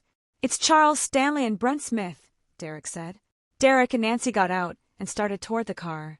"You guys all right?" Derek called to them. "Yeah, just a flat tire," one of the guys said. He stood up and dusted off his hands. "If I can't find a job with a weather bureau after I graduate, I can always get one at a tire place." "Who's your friend, Derek?" the other guy asked. "This is Nancy Drew," Derek replied. "She's visiting." The guys introduced themselves to Nancy. "Are you a long way from home?" Charles asked. "Are you here to chase storms?" Nancy smiled. "Not really," she replied. "Our housekeeper inherited some land. We came down on business." "Hey, didn't I see you earlier at the tornado laboratory?" Brent asked. Nancy nodded. "I was just curious about what you did," she said. "We were right on the edge of that big tornado yesterday, so when I saw the tornado laboratory, I thought it would be interesting to find out more about how tornadoes form." "I took her out and showed her the storm," Derek added. "We got some great measurements during the formation," Brent said. "Unfortunately, it fizzled out." "Unfortunately?" Nancy exclaimed. "Aren't you glad it didn't form, so it wouldn't do any damage?" "Oh, well, of course we don't want it to do any damage," Charles said. "We just like to study the formations so we can educate the public better about tornadoes." "That's a very good idea," Nancy agreed. "Come on, Charles," Brent said. "We need to get back to the tornado laboratory." "Derek got some great shots of the storm, too," Nancy told them. "We'll probably see you there." Charles and Brent both gave her funny looks.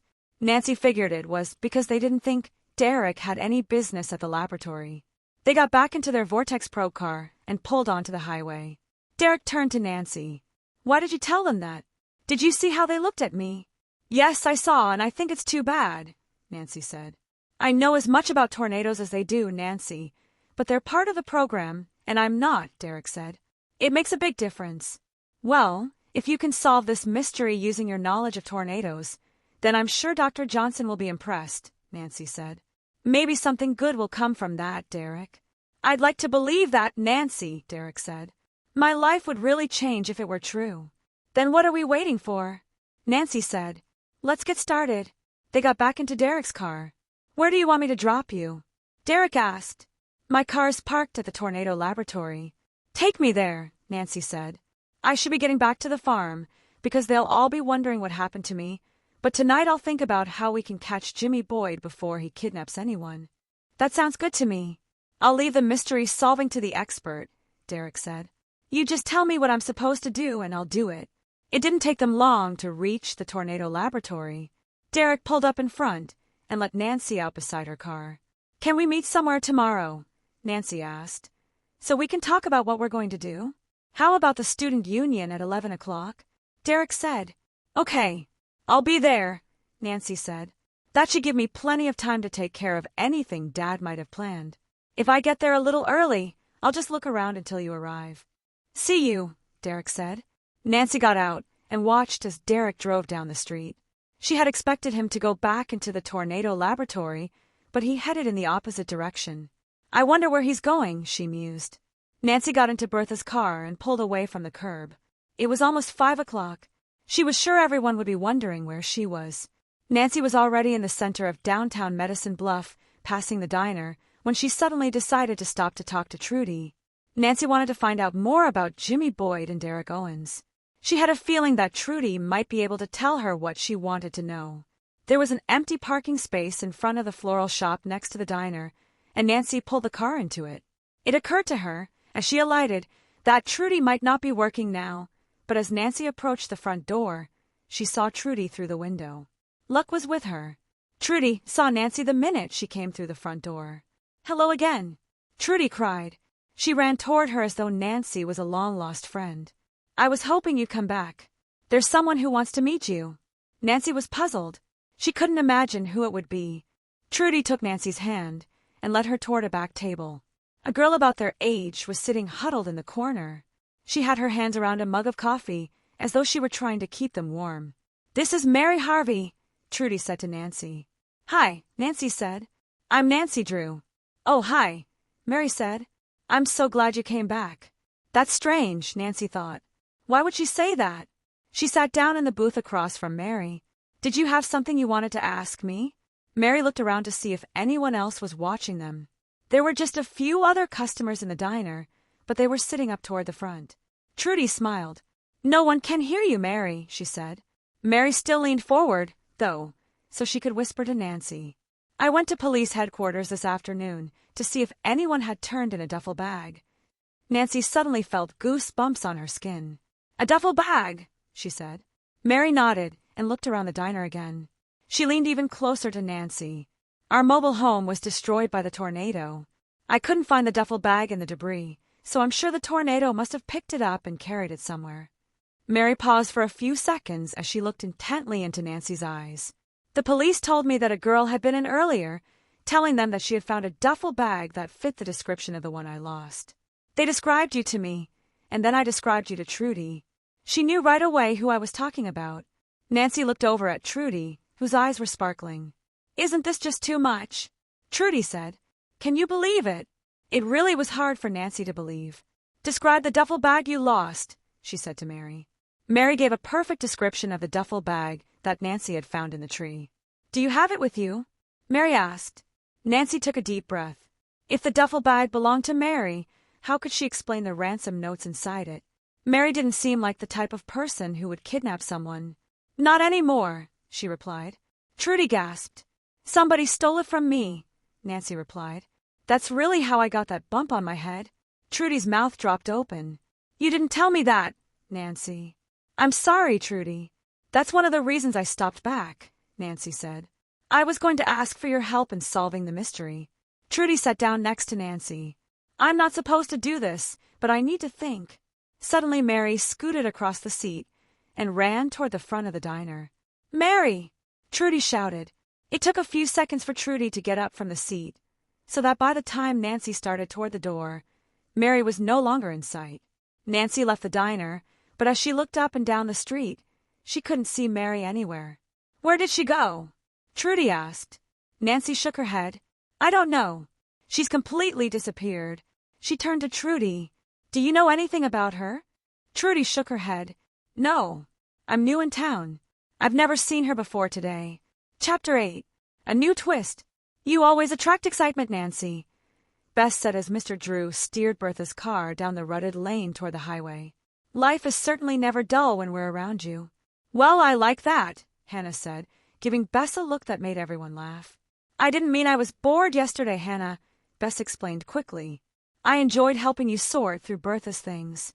What you mean is that you enjoyed eating half of the lemon meringue pie that Hannah made, George interjected. That took up most of your time. It did not, Bess protested. Nancy laughed. It really doesn't matter now, she said. You're going with me today, and that's what's important. Are you sure you'll be able to get back to the farm? Mr. Drew asked. I don't like leaving you in Medicine Bluff without any transportation. We'll be fine, Dad, Nancy assured him. I'm sorry the RV is still in the shop, Mr. Drew continued to explain. Hannah and I have too many things to take care of, or you could have Bertha's car again. I'm sure Derek will bring us home, Nancy said. Tell us about him, Nancy, Bess said. Does he have any friends? Nancy rolled her eyes. Bess, he's just helping me solve the mystery, she said. This isn't a date. But he does sound interesting, Nancy, George said. Well, he seems like a really nice guy, Nancy said. He'd still be in college, but he had to drop out to help support his mother. I think that bothers him a lot. I can't wait to meet him, Bess said. There's the bank up there, Mr. Drew, Hannah said. She pointed up the street. I'm just glad they have a branch of the bank that I use at home. That's getting to be really common, Mr. Drew said. It certainly is convenient. Mr. Drew pulled into the bank's parking lot and found an empty space next to an old pickup. That looks just like Jimmy Boyd's, Nancy said. A lot of people drive pickups around here, Mr. Drew said. This one doesn't necessarily belong to Jimmy. Nancy knew her father was right, but she had a feeling that she was, too. Hannah and I will be only a few minutes. Then we can drive you to the student union, Mr. Drew said. The manager of the bank said he'd have the papers ready for Hannah to sign. I told Hannah I'd look over them first. We want to go inside, too, Nancy said. She looked at Bess and George. My legs are cramped back here. I need to stretch. Oh, that's a great idea, Nancy, Mr. Drew said, winking at her. And while you're inside, why don't you look around to see if you can locate Jimmy Boyd? Nancy grinned. She knew better than to try to fool her father. Thanks for suggesting it, Dad, she teased him. The five of them headed toward the front entrance to the bank. Nancy suddenly wondered what she'd say if Jimmy Boyd saw her. Would he be as angry as he was yesterday? She wondered. She certainly hoped not. She didn't want an unpleasant scene in the bank. Mr. Drew held the door open for Hannah. The others followed, but Nancy stopped just inside. I don't believe it, she gasped. She grabbed Bess and George and pulled them behind a marble pillar. Mr. Drew and Hannah gave them a curious look but proceeded to one of the teller windows. Nancy was glad that they were used to her sometimes mysterious behavior. She didn't want anyone to call attention to her now. What's wrong? George whispered. You look as though you've seen a ghost.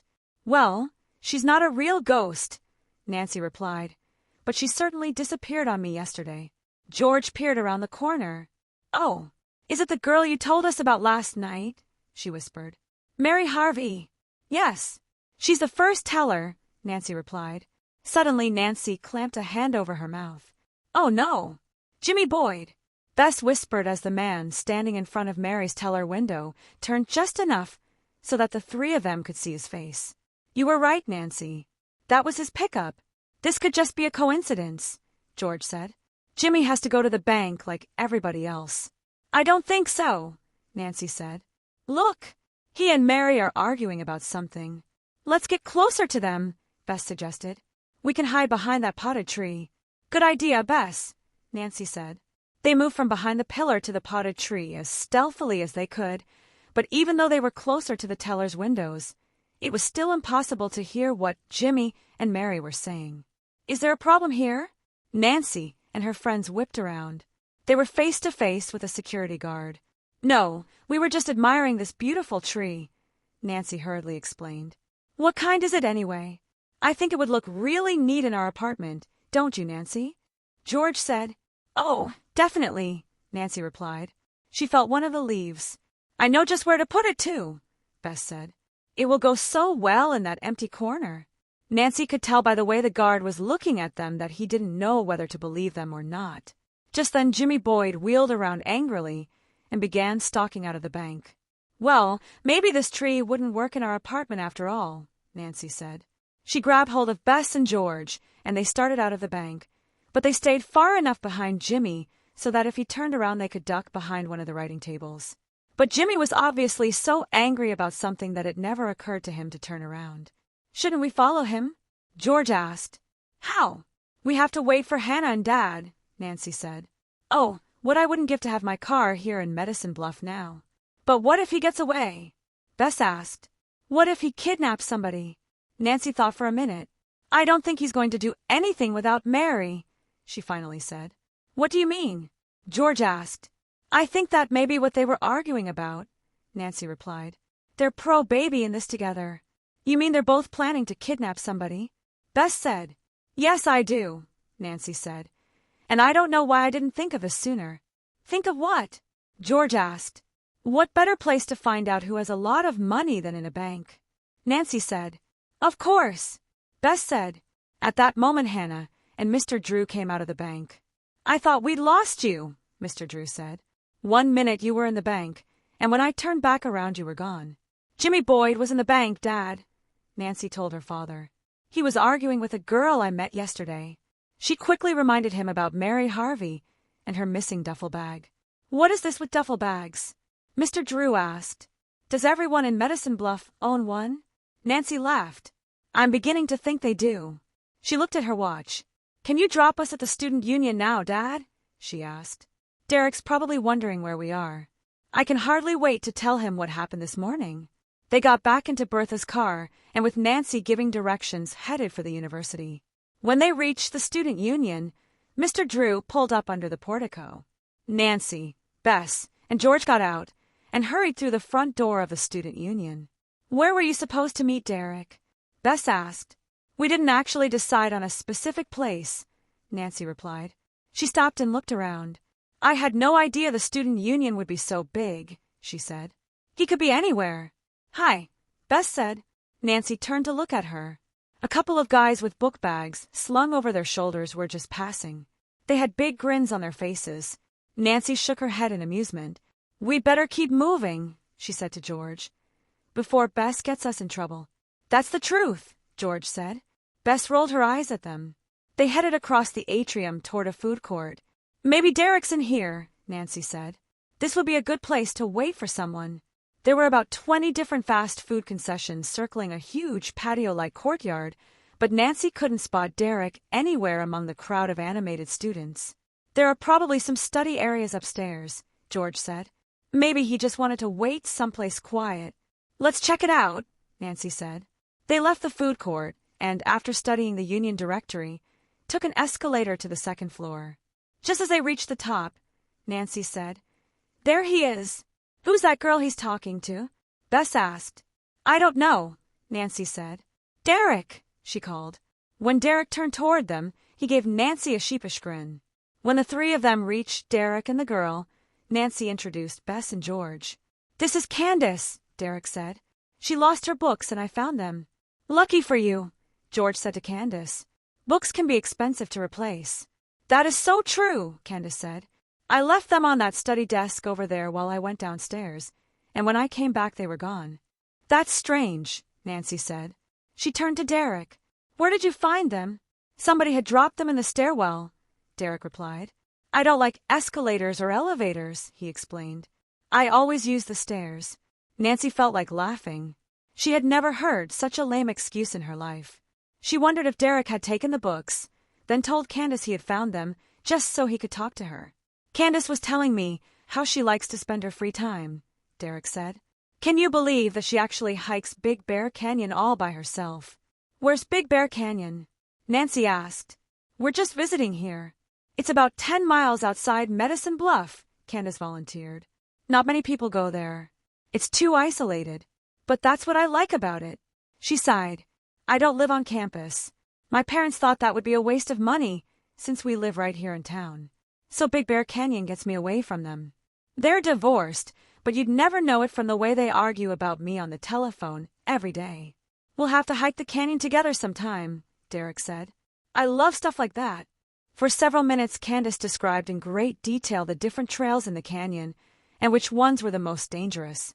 What she told them was interesting, but Nancy wanted to talk to Derek about the case, so she was glad when Candace finally said, You were so sweet about my books, Derek. I can't thank you enough. I'm sure I'll see you around. Turning to Nancy, Bess, and George, she added, It was nice to meet you. I hope you enjoy the rest of your stay in Medicine Bluff. Thanks, Nancy, Bess, and George said in unison. Nancy waited until Candace had disappeared around a corner before she tried to talk to Derek. Then she said, We have some very interesting news for you. Derek turned to her. I'm listening, he said. Nancy told him about Mary Harvey and her missing duffel bag. Then she told him about seeing Mary Harvey talking to Jimmy Boyd in the bank. Nancy thinks they're in it together, Bess said. Really? Derek said. George nodded. And nobody has solved more mysteries than Nancy Drew. Nancy felt herself blushing. George, Bess, you're embarrassing me, she said. Don't be embarrassed, Nancy, Derek said. Be proud. I think we should tail them, Bess said. She turned to Nancy. That's what we'd do if we were at home. It would be easy in River Heights, Nancy said. I could use my car. She turned to Derek. Could we all go in yours, Derek? Our RV is still being repaired, and Dad and Hannah have Bertha's car today. We don't have any way of getting around. Derek looked at his watch. Not now, he said. I have something else I need to take care of. Nancy couldn't believe her ears. What could be more important than stopping a kidnapping? She wondered. Chapter 9. A confrontation. I have to go to the tornado laboratory, Derek explained. I want to talk to Dr. Johnson again. Now, Nancy said. Couldn't it wait? Derek shook his head. It's important, Nancy. This is important, too, Derek, Nancy protested. If only she had her own car here, Nancy thought, feeling frustrated. Then, she wouldn't have to worry about depending on Derek. We need to stop Jimmy Boyd and Mary Harvey from kidnapping someone. I won't be long, Derek promised. He had already started walking away from them, so Nancy knew there was no use in trying to stop him. I won't be long, Derek repeated. We'll be in the food court, Nancy called to him. Meet us there. She hoped Derek had heard her because he turned the corner before she had finished talking. I'm glad you said that, Nancy, Bess said. I'm getting hungry, and I didn't want to sit up here and wait for him. You know, Derek seems kind of flaky to me, George said. Well, he's got his problems all right, Nancy agreed. But if he can help me solve this mystery, it may help him get back into school. The three of them took the escalator down to the first floor and headed to the food court. The crowd had thinned out considerably since they had been there earlier, so they had a good choice of seats. There's so much to choose from, Bess said as she began scanning the huge menus that were hanging above the counters of the various eateries. I'll never be able to make up my mind. I just want a cup of soup and a salad, Nancy said. I think I'm going to have a hamburger with all of the trimmings, George said. She started walking toward Western Burgers. I'll wait here while you and George get your food, Nancy said to Bess. Somebody needs to watch our things. We won't be long, Bess said, and hurried away toward Little Italy. Nancy looked around the food court. Being in the student union reminded her of Ned Nickerson, her boyfriend, who was in college, and that made her wonder what Ned was doing at this very moment. She wished they were together now, talking about the duffel bag mystery over a hamburger and fries. This looks so good. Nancy came out of her reverie to see Bess carrying a plate piled high with spaghetti and meatballs and 2 slices of garlic toast. You're right, Nancy said. It does look good. They have such huge hamburgers here. Nancy looked up to see George returning with one of the biggest hamburgers she had ever seen. What is that? Nancy said. It's called the Oklahoma burger, George replied. They had a Texas burger, but it's smaller. Nancy laughed. I've heard about the rivalry between Texas and Oklahoma, she said. But I didn't know it extended to the size of hamburgers. Evidently, George said as she sat down. And I'm glad, too, she added as she took a big bite. Nancy stood up. Well, I think I still want soup and a salad. I'll be back in a minute. When Nancy reached soup or salad at the other end of the food court, she considered her choices. I'll take a garden salad and a cup of, well, the Southwest barley soup looks good, Nancy told the girl at the counter. That's our specialty, the girl said. She rang up Nancy's order and smiled when Nancy handed her the correct change. People have been giving me large bills all day, and I don't have much change left. The girl ladled out a cup of soup, took a garden salad out of the refrigerator, and put it all on a tray. Enjoy, she said as she handed the tray to Nancy. Thanks, Nancy said. She headed back toward the table where both Bess and George were totally engrossed in their food. Nancy tasted the soup. It was good. After a couple of minutes, George said, I think I want some dessert. Check out that ice cream over there, Bess said, pointing. I give the student union an A+ for food, George said, getting up. I could eat all of my meals here. Me too, Bess said. They headed toward Sweet Stuff to get a couple of ice cream cones. When they returned, Nancy had finished her soup and salad. Nancy dabbed her mouth with her napkin and checked her watch. Derek had been gone 30 minutes. She thought he'd be back by now. What could he be doing? She wondered. Maybe Derek is more focused on getting back into school than he is on helping me solve this mystery, she finally decided. I can understand that, Nancy told herself. But she was still puzzled about why Dr. Johnson would be so upset with Derek if the only reason he dropped out of school was to help at home after his father died. Was there some other reason? She wondered. Derek really had been gone too long for just a short conversation. Something must have gone wrong. Nancy hoped that Derek hadn't gotten so upset about something that he left campus without remembering what they were planning. Nancy stood up. I'm going to go look for Derek, she announced. Wait here in case he comes back while I'm gone. Okay, Bess and George said. Before she left the student union, Nancy checked a campus map. If she were driving, she'd have to circle the entire campus, as she had done the day before, but walking, she realized that the Tornado Laboratory was just 3 buildings south of the student union. She could be there in just a few minutes.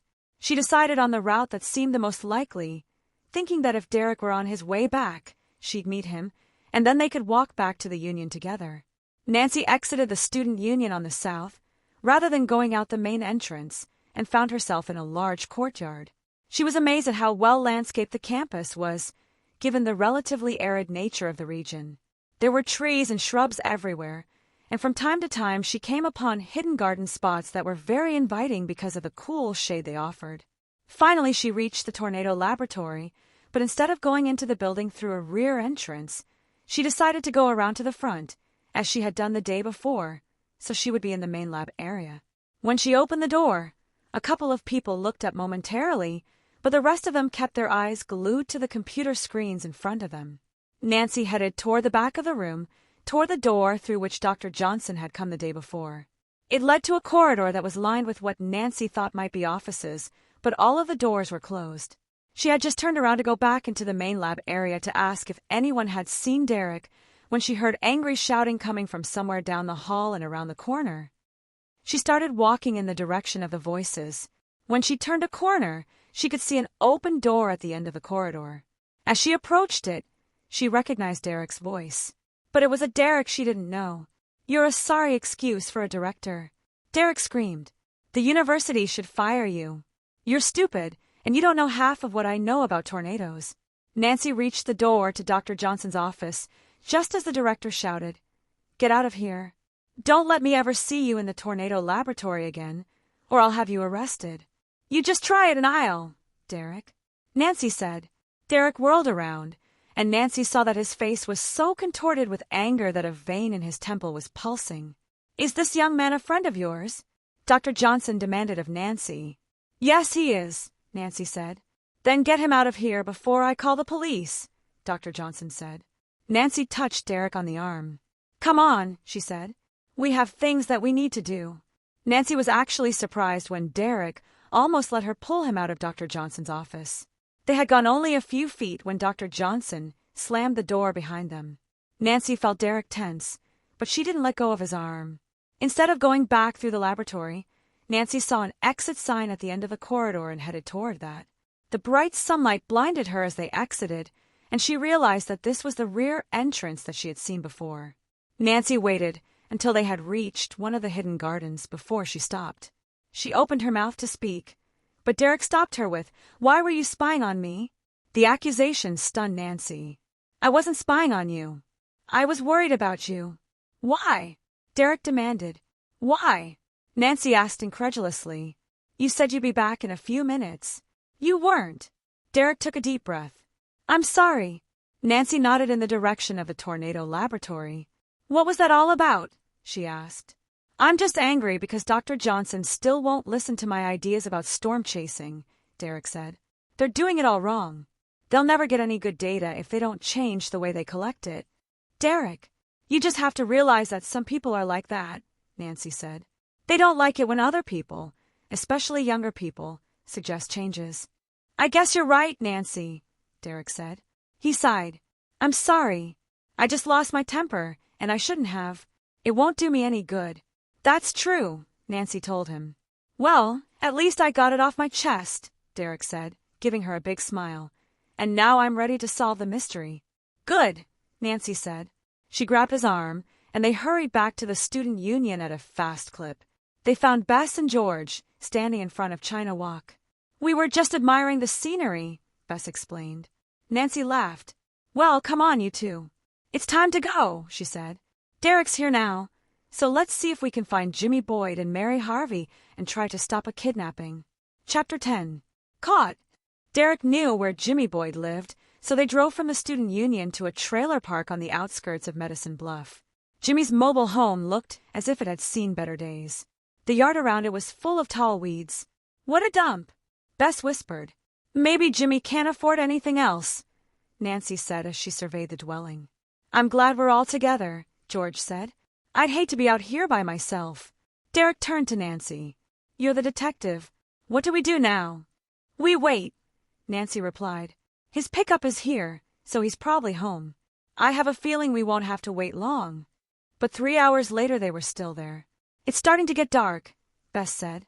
"Pretty soon, we won't be able to see anything." "Look," Nancy whispered. Jimmy was coming out the front door of the trailer. "Do you think he'll see us?" asked George. Nancy had forgotten to ask Derek if Jimmy might recognize his car, but they were parked behind some bushes, so she didn't think he'd pay attention to it. In fact, Jimmy didn't even look in their direction as he headed toward his pickup. After several unsuccessful attempts to start the engine, it finally turned over, and Jimmy drove out the entrance to the trailer park. Derek started his engine, but waited until they were on the highway to turn on his lights. "Do you see him?" Bess asked. "Those are his taillights up ahead," Derek said. "I'm sure of it. I wonder where he's going?" George asked. "We'll soon find out," Nancy replied. She was hoping that Jimmy would try something tonight. They soon came to a more populated part of Medicine Bluff, so it was easier to stay closer to the pickup. "His blinker's on," Nancy said. "He's turning." "I'm amazed that old pickup even has a blinker," George said. "Do you think they'd kidnap somebody tonight?" George said. "Should we get the police?" "No!" Derek cried. His outburst startled Nancy. Why was Derek so nervous all of a sudden? She wondered. "Is something wrong?" she asked. "I've just never done anything like this before," Derek said. "I just hope everything goes all right." "Don't worry about it," Bess said. "Nancy knows what she's doing. She solved a lot of mysteries over the years." "So I've heard," Derek said. He sounded angry. "There is something wrong," Nancy decided, but now wasn't the time to find out what it was. "He's stopping up ahead," Bess said. "Slow down, Derek," said Nancy. "We don't want him to suspect that we're following him." Derek pulled the car over to the curb and stopped.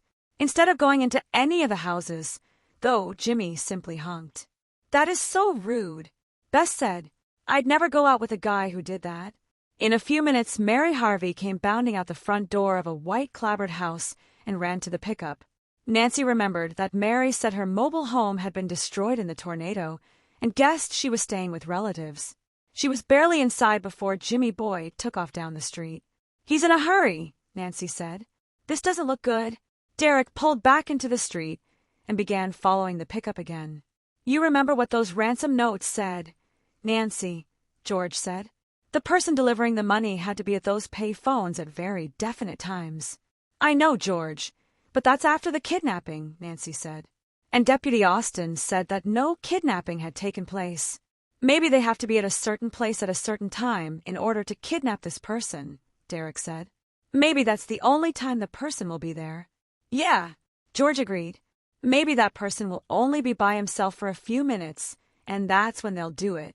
"I've heard of that before," said Bess. "People are kidnapped when they get onto elevators or out of their cars to check their mailboxes." Up ahead, Jimmy slowed down for a red light, but then went through it. When Derek got to the intersection, they had to wait for several cars, but then the light changed. But Jimmy Boyd's pickup had already disappeared. When they reached the next intersection, Nancy checked both directions. "Turn left," she said. She was sure she could make out the taillights of Jimmy's pickup. Soon they entered a residential area of very large homes. There were very few cars on the street, and Nancy knew there was a good chance that Jimmy would spot them, so they followed very slowly. Jimmy Boyd stopped his pickup in front of a large and expensive-looking house. "Do you think he's going to kidnap whoever lives here?" Bess whispered. "Maybe we should warn them." "I think we should call the police," George suggested. Nancy hesitated. "Let's wait to see exactly what he and Mary have planned," she said. "The police weren't too interested in talking to me earlier. I want to make sure that something is actually happening before we get them involved." The passenger's side door opened, and Mary got out and ran up to the house. "She's headed straight for the front door," Bess said. "That's weird. What's she going to do? Ring the bell, and then grab the person when he answers the door?" But Mary didn't ring the bell. She just opened the front door and went inside. "Wait here," Nancy said. "I'm going to see what Mary's up to." Nancy ducked low, darting from tree to tree, until she reached the side of the house. She just hoped that she'd be able to see what was going on through a window. Luckily, she found a small window and a door at the back of the house that let her see through to what looked like a den. Nancy gasped. Mary Harvey was standing beside the girl that Derek had been talking to in the student union. Nancy racked her brain, trying to remember the girl's name. Finally it came to her. Candace! But what was Mary doing here? Nancy wondered. Did she and Jimmy plan to kidnap Candace? If they did, this was a strange way of going about it. Besides, Mary and Candace seemed to be arguing about something. This wasn't the way kidnappings usually happened, Nancy knew. The kidnapper grabbed the victim. He didn't argue with him or her about whether they were going to be kidnapped. Just then Candace whirled around and Nancy saw she had a pout on her face. There was no sign of fear. Candace suddenly plopped down in a chair. She looked exasperated, not scared. Mary sat down next to her and began smoothing Candace's hair. Kidnappers didn't do that, either, Nancy knew. Suddenly Nancy heard something behind her and turned. She hadn't realized that she was standing next to a gate that led to the backyard. Nancy held her breath. There was someone behind it. She felt a chill go up her back to the base of her neck. Had Jimmy come through on the other side? Was he now waiting to grab her? Nancy heard a low growl and realized that it was a dog. Before she could decide what to do, the dog started barking loudly. Nancy glanced back through the window and saw that Mary and Candace were looking right at the window. She had to get out of there. Nancy started running back to the street, ducking behind the trees, so Jimmy Boyd wouldn't see her, but when she got to the last tree, at the edge of the yard, she stopped. Derek's car was gone. She looked down the street. She could see Jimmy's pickup, but Derek's car was nowhere in sight. Where did they go? Nancy wondered. Why did they leave? Then it occurred to her that maybe Derek had gotten frightened and decided to hide the car. Nancy was sure that Derek wouldn't have driven past Jimmy's pickup, so that meant he must have backed up and parked around the corner. Bess and George would have guessed that Nancy knew what happened, so they wouldn't have stopped Derek. Nancy sprinted toward the end of the block, hoping that Jimmy Boyd wouldn't be looking out his rear window or that Candace and Mary hadn't come out to see who had disturbed the dog. When Nancy reached the end of the block, she checked both directions but didn't see Derek's car anywhere. Where could they be? Nancy wondered aloud. Then it occurred to her that maybe Derek had gone to get the police. What now? Nancy wondered. She knew she didn't want to walk back down the street toward Candace's house, and that left only one option. She had to decide which way to go, right or left. Nancy went right. There were no sidewalks in this subdivision, so she had to walk in the street. Suddenly behind her, she heard a noise that chilled her. It sounded exactly like Jimmy Boyd's pickup. Nancy quickly decided to run up onto a lawn and hide, but just as she stepped up onto the curb, she was caught in the headlights of the pickup. Nancy sprinted toward the nearest bush, but behind her she heard the pickup stop and then a door open. Over her shoulder, she saw Jimmy Boyd leap from the pickup and race toward her. Chapter 11. Jimmy's Story. Nancy stumbled over a garden hose and went tumbling to the ground. Suddenly a porch light went on. "I've got you now!" Jimmy Boyd shouted from the middle of the lawn. Just as suddenly the porch light went out. No one wants to get involved, Nancy thought angrily. She scrambled up, but her feet got tangled in some of the low branches of the bush. Jimmy Boyd was on her in a flash. He grabbed her arm. Nancy started kicking wildly. If she could only get on her feet, she thought, she could use her martial arts skills to escape. "You're not going to get away with this," Nancy cried, trying to get out of Jimmy's hold, but his grip was like a vice. She kicked at Jimmy's legs, landing a couple of blows, but still he held on tightly. As Nancy struggled to break free, she saw that Jimmy hadn't shut the door of his pickup. The dome light was on, and she caught a glimpse of Mary. Nancy decided that her best option was to talk to the girl, to make her realize that what she was doing could get her sent to prison for a long time. When Nancy quit struggling, Jimmy slightly loosened his firm grip on her and led her to the passenger side of the pickup. Mary was now standing by the door, so Nancy would have to get in the middle. "This is wrong, Mary," Nancy said. "You shouldn't have let Jimmy talk you into this." "Get in, Nancy," Mary said angrily. Nancy jerked her arm away from Jimmy, thinking that he might be taken by surprise and that she could escape, but Jimmy quickly clamped his strong fingers around her wrist. "No, you don't," he said. Nancy knew it was useless to try to get away from two of them, so she climbed up onto the running board and got in the middle.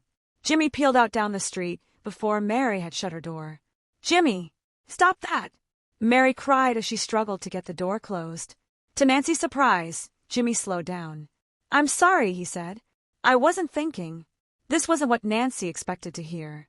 Jimmy didn't sound like the angry man who had grabbed her just a few minutes earlier. "Why were you spying on us, Nancy?" Mary suddenly asked. The tone of her voice also surprised Nancy. She didn't seem angry either. "I wasn't spying," Nancy said.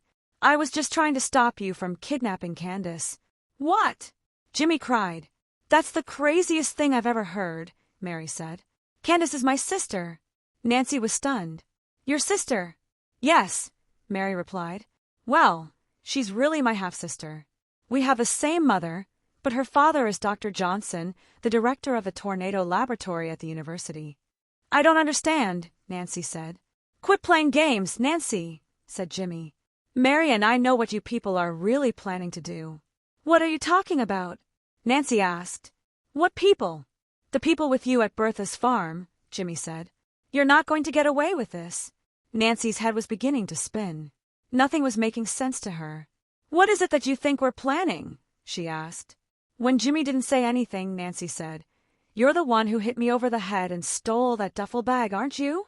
Jimmy slammed on the brakes, throwing Nancy and Mary against their seatbelts. What are you talking about? He said. He gave Nancy a hard look. Somebody took that duffel bag from you? Nancy returned his glare. Yes, somebody did, she said. Jimmy started back down the road. Well, it wasn't me, he answered. Nancy wasn't sure she believed him, but she wasn't going to say anything else about it. There was no point getting Jimmy angry again. Just then a car sped past them. Jimmy's headlights illuminated the rear end before it disappeared into the darkness ahead of them. That looks like Derek's car, Nancy thought. What was he doing out here?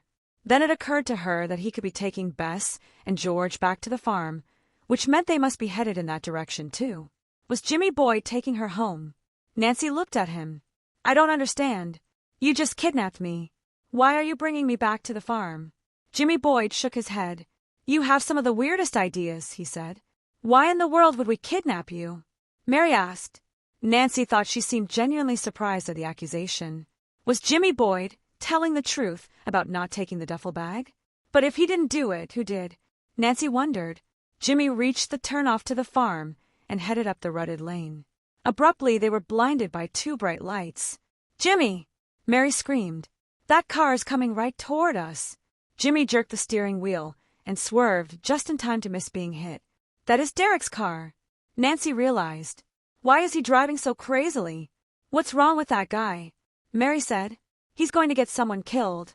Nancy was wondering the same thing. She certainly hoped that Derek had dropped off Bess and George. She had to know they were all right. As Jimmy pulled up in front of the farmhouse, Bess and George came outside and stood on the porch. Even though the porch light was dim, Nancy could see that they were all right. Suddenly Nancy had an idea. I wish you both come inside, she said. Hannah probably has something to drink, and we can talk about what's been happening. Mary looked at Jimmy.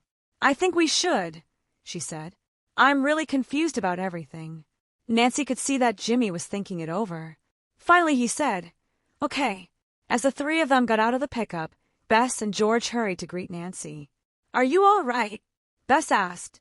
I'm fine, Nancy replied. What about you two? We're okay, but we were so worried about you, George said. She eyed Jimmy and Mary suspiciously. What are they doing here? She whispered. I'll explain later, Nancy whispered back. Come on inside, she said to Jimmy and Mary. It'll be good to get this all out in the open. Jimmy and Mary followed Nancy, Bess, and George into the house. Nancy! Hannah cried. I was worried sick about you. I'm fine, Nancy said. Mr. Drew came into the room. She wasn't the only one who was worried, he said. He looked at Jimmy and Mary. I see we have guests. I asked Jimmy and Mary to come in for a few minutes, Nancy explained. There are several things we need to talk about. Well, have a seat, Mr. Drew said. He motioned to two comfortable side chairs next to the couch. Hannah has just made some fresh lemonade. Nancy grinned. What did I tell you? That sounds wonderful, Mary said. Jimmy nodded. Thank you, he added. Rather than acting angry and gruff, Jimmy Boyd now seemed shy, not at all the way he had at their first encounter. After Hannah had served everyone lemonade, Nancy asked Jimmy to tell them his story. Bertha promised me this farm, Jimmy began, and I've got the letters to prove it. He hesitated. Well, I did have them, until something happened to the duffel bag I put them in. Go on, Nancy said. Well, Bertha wrote me letters when I was in the army, Jimmy said. She knew my mom before she died, so I guess she thought I was lonely. I was, so I started writing her back. It was just like hearing from my mother. In fact, I started to think of her as my mother, and when I got out of the army, I came back to Medicine Bluff and told her that. It kind of surprised her, because she really had just written to me as a friend, but she started doing more and more for me, and I started helping out more and more on the farm. Bertha even let me put some of my things in the barn because I was staying in a trailer in town and didn't have room to store things. She knew I loved this place and told me in several letters that she was going to leave it to me. Those were the letters in the duffel bag? Mr. Drew said. Jimmy nodded. The tornado must have blown them away when it destroyed the barn. A barn seems like a funny place to put important papers, Nancy said. I know, Jimmy said. But I just love being up in the loft. You did? George asked. Jimmy nodded. I would lie in the hay and look up at the sky through the cracks in the roof. It relaxed me.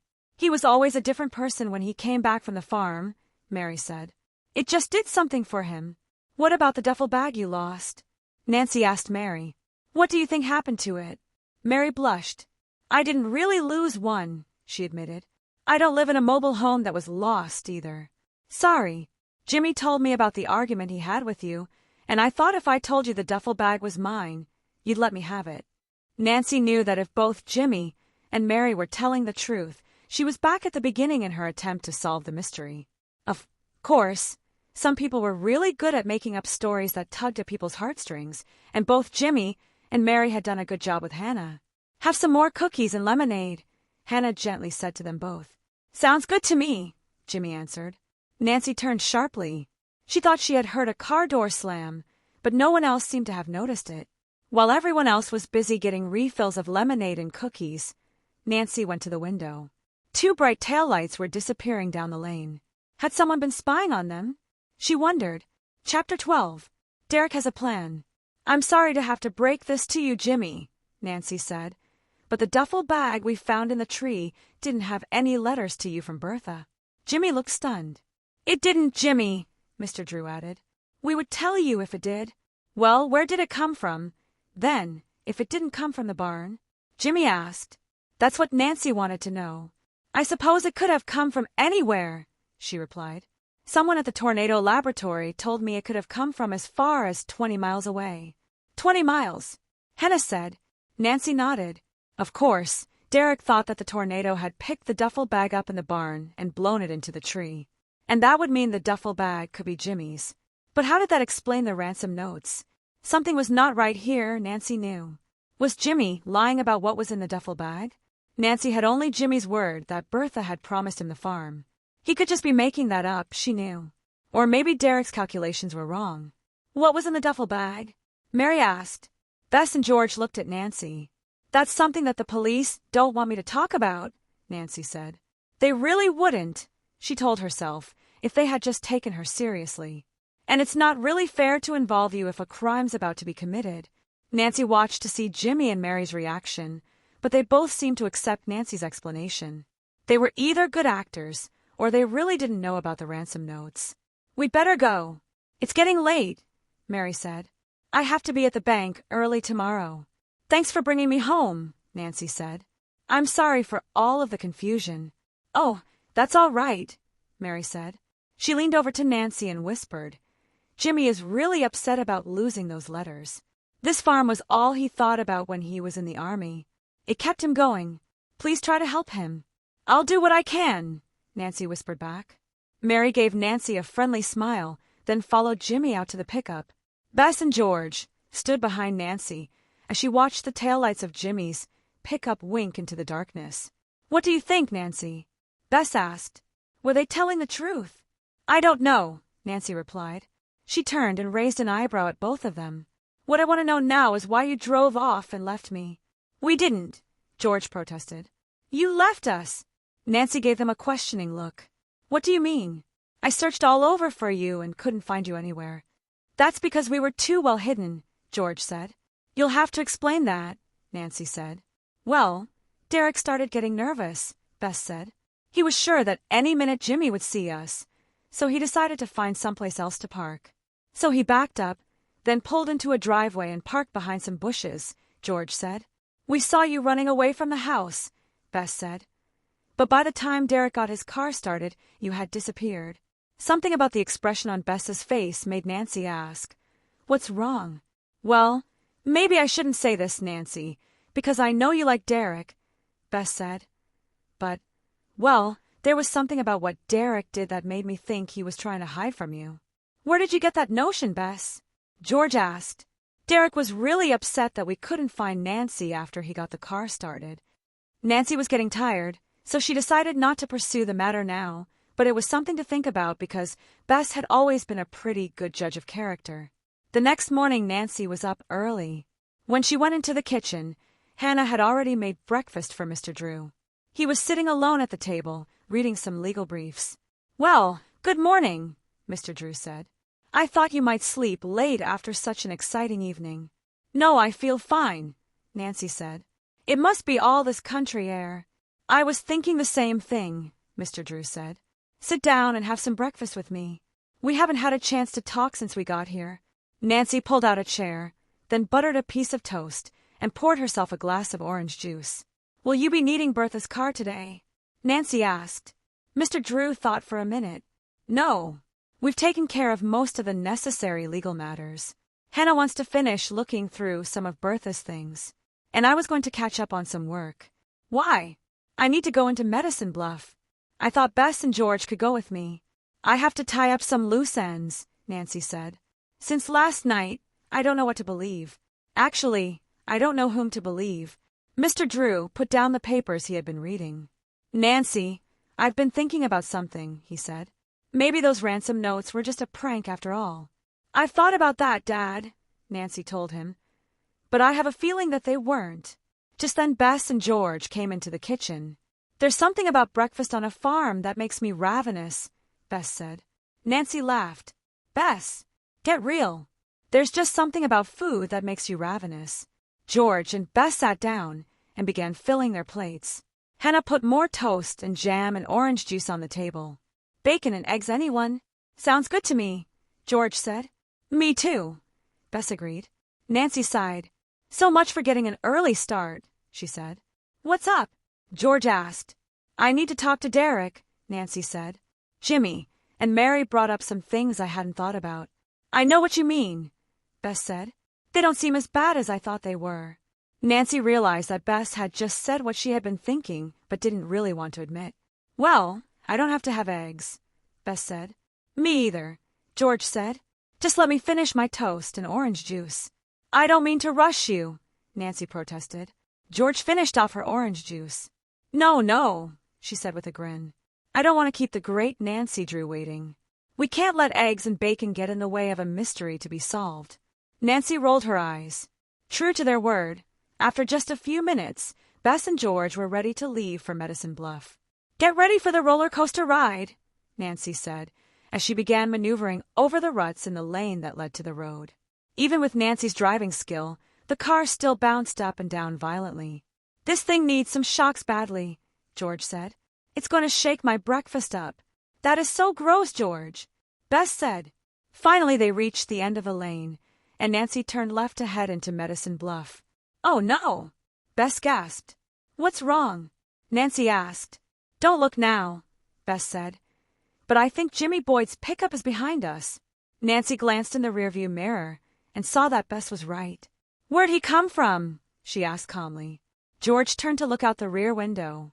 "He must have been parked in that grove of trees back there," she said. "He was probably waiting for us." "Why would he do that?" Bess asked. Nancy thought she knew. "Maybe he plans to kidnap all three of us," she said. "Nancy!" Bess gasped. "That's not funny." "I'm not joking," Nancy said as she increased her speed. "Last night I thought perhaps he and Mary were telling the truth. Now I'm not so sure." "He's gaining on us, Nancy," George said. "Is he going to try to ram us?" Bess asked, panic in her voice. "I hope not," Nancy said. She wasn't sure that Bertha's car was up to the chase. Nancy increased her speed, as much as she dared on the narrow country road. Jimmy stayed right behind her. "How could we have been so dumb?" Bess cried. "What do you mean?" George asked. "Why would we even think they were telling the truth?" Bess said. "I'm sure it was all planned," Nancy said, angry at herself for falling into Jimmy Boyd's trap. "They probably wanted us to feel sorry for them, so we'd be off our guard." "Well, it certainly worked," George said. Bess screamed as Nancy took a sharp curve and the right tires hit the edge of a ditch, but Nancy expertly maneuvered the old car back onto the road and increased her speed. "I see the outskirts of Medicine Bluff," George said. Nancy took a deep breath. They weren't safe yet, she knew, but at least now the road wasn't as narrow. Nancy floored the accelerator, and the old car shot forward, sending the three of them against their seats. Yikes! Bess said. I feel like I'm in an airplane. I wish we could take off, George said. That would be a way to get away from Jimmy Boyd.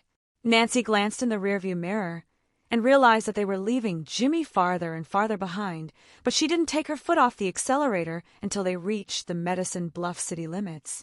Then she braked to the speed limit. We beat him, Bess said. I'm not sure we did, Nancy said. What do you mean? George asked. I think he had started slowing down before I made the final push, Nancy said. Maybe he was just trying to scare us. Well, he certainly scared me, Bess said. Why would he want to do that? George asked. I'm sure that after last night, he thought we believed them. Well, maybe this morning he thought we hadn't, Nancy said. I don't know. It's all so weird. They had reached the edge of downtown Medicine Bluff, and Nancy headed toward the university. Where are we meeting Derek? Bess asked. He said he's usually at the student union, so I thought we'd go there first, Nancy said. Doesn't he have a home? George asked. Of course he does, but he probably doesn't want us to see it, Nancy said. Some people feel that way about where they live. They found Derek in the food court, eating a breakfast taco, and joined him at his table. That looks good, Bess said. She began scanning the menus of the various restaurants. Bess, Nancy said, did you forget something? Bess gave her a puzzled look. What? George laughed. We've already had breakfast. Oh, yeah, right, Bess said, a blush spreading across her face. She gave Derek's breakfast taco another glance. Too bad. Derek wiped his mouth with a paper napkin. I'm sorry about last night, Nancy. Sometimes that dumb car of mine just won't start. Don't worry about it, Nancy said. I got home all right. Nancy hadn't planned to tell Derek anything, but Jimmy Boyd's behavior this morning made her decide to take him into her confidence. She recounted everything that had happened since she had left Derek, Bess, and George. We even believed them, Bess added. Until Jimmy Boyd chased us into town this morning, George said. You're making them nervous, Nancy, Derek said. So you need to be careful. I think Jimmy Boyd is dangerous. I can handle him, Nancy said. It's not just you, Nancy, Derek said. He and Mary may try to get rid of your entire family. Bess and George gasped.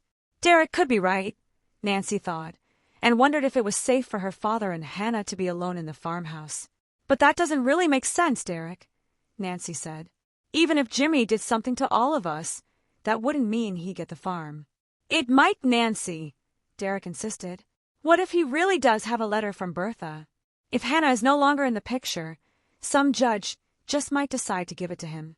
Derek could be right, Bess said. Do you know whose house we were at last night? Nancy asked Derek. Derek hesitated. Whose? He finally said. Candace Johnson's, Nancy said. She's Dr. Johnson's daughter. Derek blinked. Really? He shrugged. Well, there goes that relationship. He looked over at Bess. I don't think I can eat this other taco. Do you want it? Are you sure? Bess said. Derek nodded. Bess picked up the breakfast taco from Derek's plate. Well, I certainly wouldn't want it to go to waste, she said. Nancy kept looking at Derek. She was surprised that he had dismissed the information about Candace Johnson so quickly. Derek crinkled his eyes. Why are you staring at me? He asked. Do I have crumbs on my mouth? He grinned at her. No, Nancy said hurriedly. I was just wondering what we should do now. Well, I just thought of a way to trap Jimmy and Mary, Derek said. Let's hear it, Nancy said. What are your plans for the next few days? Derek asked. We really haven't talked about doing anything except packing to go home, Nancy said. Dad's getting the RV out of the shop later today. Then tell your dad that you want to drive to Lawton tomorrow, Derek said. Tell him you want to see Fort Sill and the Wichita Mountains. How is that going to trap Jimmy and Mary? Nancy asked. Call Jimmy up to say goodbye. Tell him you're leaving. Wish him luck. Whatever, Derek said. If he thinks you're gone, he and Mary might go ahead with their kidnapping plans. Derek, that might work, Nancy said, ignoring the strange looks that Bess and George were giving her. We only have a couple more days in Medicine Bluff, and I can't leave thinking that I had information that would stop a kidnapping from taking place and didn't act on it. She turned to Bess and George. You'll have to help me convince Dad to let me stay behind while you guys go to Lawton. Can't we stay with you, Nancy? Bess pleaded. Yeah, Nancy. We'll miss all of the fun, George said. Sorry, girls, Derek said. I think it would be better if Nancy were by herself. I can meet you at the student union. Derek's right. Jimmy and Mary need to believe that we're all leaving, Nancy said. If they do, we may be able to trap them, even if I have to act as bait. Chapter 13. Trapped. All afternoon Nancy, Bess, and George practiced how they'd present Derek's plan to Mr. Drew. Finally Nancy just decided to come right out and tell him that she thought it was her only chance to catch the kidnappers before they left for River Heights. Well, I'm not happy about this, but I trust your instincts, Carson Drew finally said. You usually know what you're doing. Thanks, Dad. I knew you'd understand, Nancy said. I have to do all I can to stop this kidnapping. After calling Jimmy to tell him they were leaving the next day, Nancy tried to play a card game with Bess, George, and Hannah, but was unable to concentrate. They finally decided to play something that didn't include her, and Nancy was glad because she wanted to think about the plan for the next day. Nancy was up after everyone else had gone to bed. Once the house was totally quiet, Nancy sat on the front porch. There was a pleasant breeze that cooled her face and ruffled her hair. It was wonderfully peaceful out in the country, she decided, although she didn't know if she could ever live too far from River Heights. Finally, several pesky mosquitoes forced her inside, where Bess and George were already sound asleep. Nancy wanted to discuss some of her options with them, and she thought about waking them, but decided that wouldn't be fair. She had had her chance for discussion, so she willed herself to relax and in a few minutes started feeling pleasantly drowsy. Right before she fell asleep, she thought she heard footsteps on the front porch. When Nancy finally awakened the next morning, everyone else was dressed and ready to go, so she had only a couple of minutes to grab a piece of toast and a small glass of orange juice before Mr. Drew pulled the RV in front of the house. What are those suitcases for? Nancy asked when she saw Bess and George heading out the door, each carrying one. Remember, we're supposed to be going home, George said. But don't worry, Hannah has already carried out 2 empty suitcases for you. If Jimmy Boyd is watching, it will look as though we're leaving town. Great idea, Nancy said. I hadn't thought of that. Nancy made a great show of locking the front door and looking around, pretending to check to make sure that things were secure before she got into the RV. If he breaks into the farmhouse, he'll know we haven't left, George said. All our things are still there. I don't think he'll do that, Nancy said. If he's watching the house, the suitcases should convince him that we're gone. I just hope this works out the way you have it planned, Nancy, Mr. Drew said. So do I, Dad, Nancy said. So do I. Mr. Drew maneuvered the RV as carefully as he could over the rutted driveway, but the huge vehicle still bounced up and down, causing the suitcases to slide around on the floor. Finally, they reached the highway and turned toward Medicine Bluff. There he is, Nancy said. You can barely see it, but that's Jimmy Boyd's pickup. Just like the day before, Jimmy's pickup was half hidden in a clump of trees down the road. If Nancy hadn't been looking for it, she probably wouldn't have noticed it. Here's he comes, Bess cried. He's going to follow us into town. Do you think he'll try to kidnap all of us today? Bess said. What? Hannah cried. What are you talking about? Nancy explained what had happened the day before when she and Bess and George drove into Medicine Bluff. Do you still want to go through with this, Nancy? Carson Drew said. It looks as if Jimmy is getting desperate. I think he was just trying to scare us, Dad, Nancy hurriedly explained. She turned to look out the rear window. Jimmy Boyd was staying some distance behind. Nancy knew she was right. Jimmy Boyd was just going to follow them until he was satisfied that they were leaving Medicine Bluff. Nancy had already worked it out with her father how she was going to give Jimmy the slip. That's the convenience store up there, Dad, Nancy said. That's where we'll stop for gas. Is this where you leave us? George asked. Nancy nodded. If Jimmy does what I think he'll do, it'll be easy. What do you think he'll do? Bess asked as Mr. Drew pulled the RV up to one of the self-serve pumps. Nancy was following Jimmy's movements out the side window of the RV. Just what he's doing now, she said. He's not stopping. He's going to circle the block. When he's out of sight, I'll slip out of the RV and hide in the women's restroom.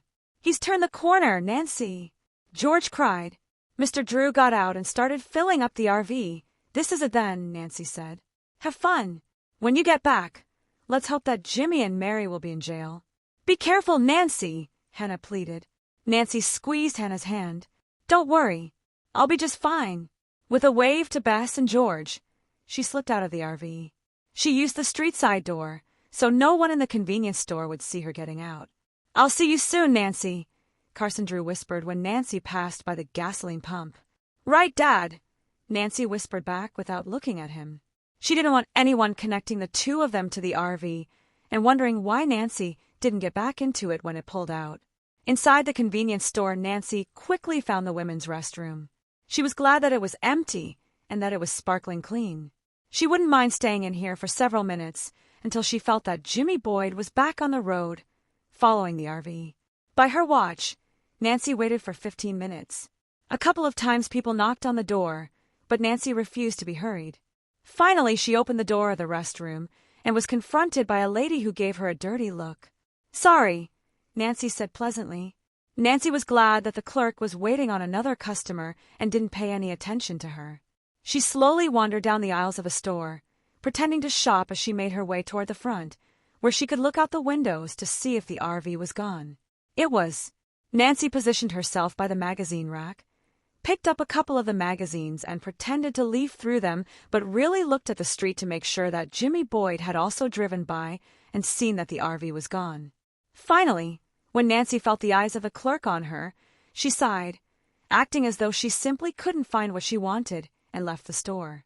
She turned sharply to the left, wanting to get out of the clerk's line of vision as soon as possible, and headed in the direction of downtown. She walked a block over, so she wouldn't be on the main street but parallel to it until she reached the street that led to the university. It was a pleasant morning for walking, and any other time Nancy Drew would have enjoyed window shopping, especially in the antique stores that lined this street. There were all kinds of interesting things that had historical significance for Medicine Bluff. She found several items that would look great in their house in River Heights, but there was no time for shopping today. She had things that had to be taken care of.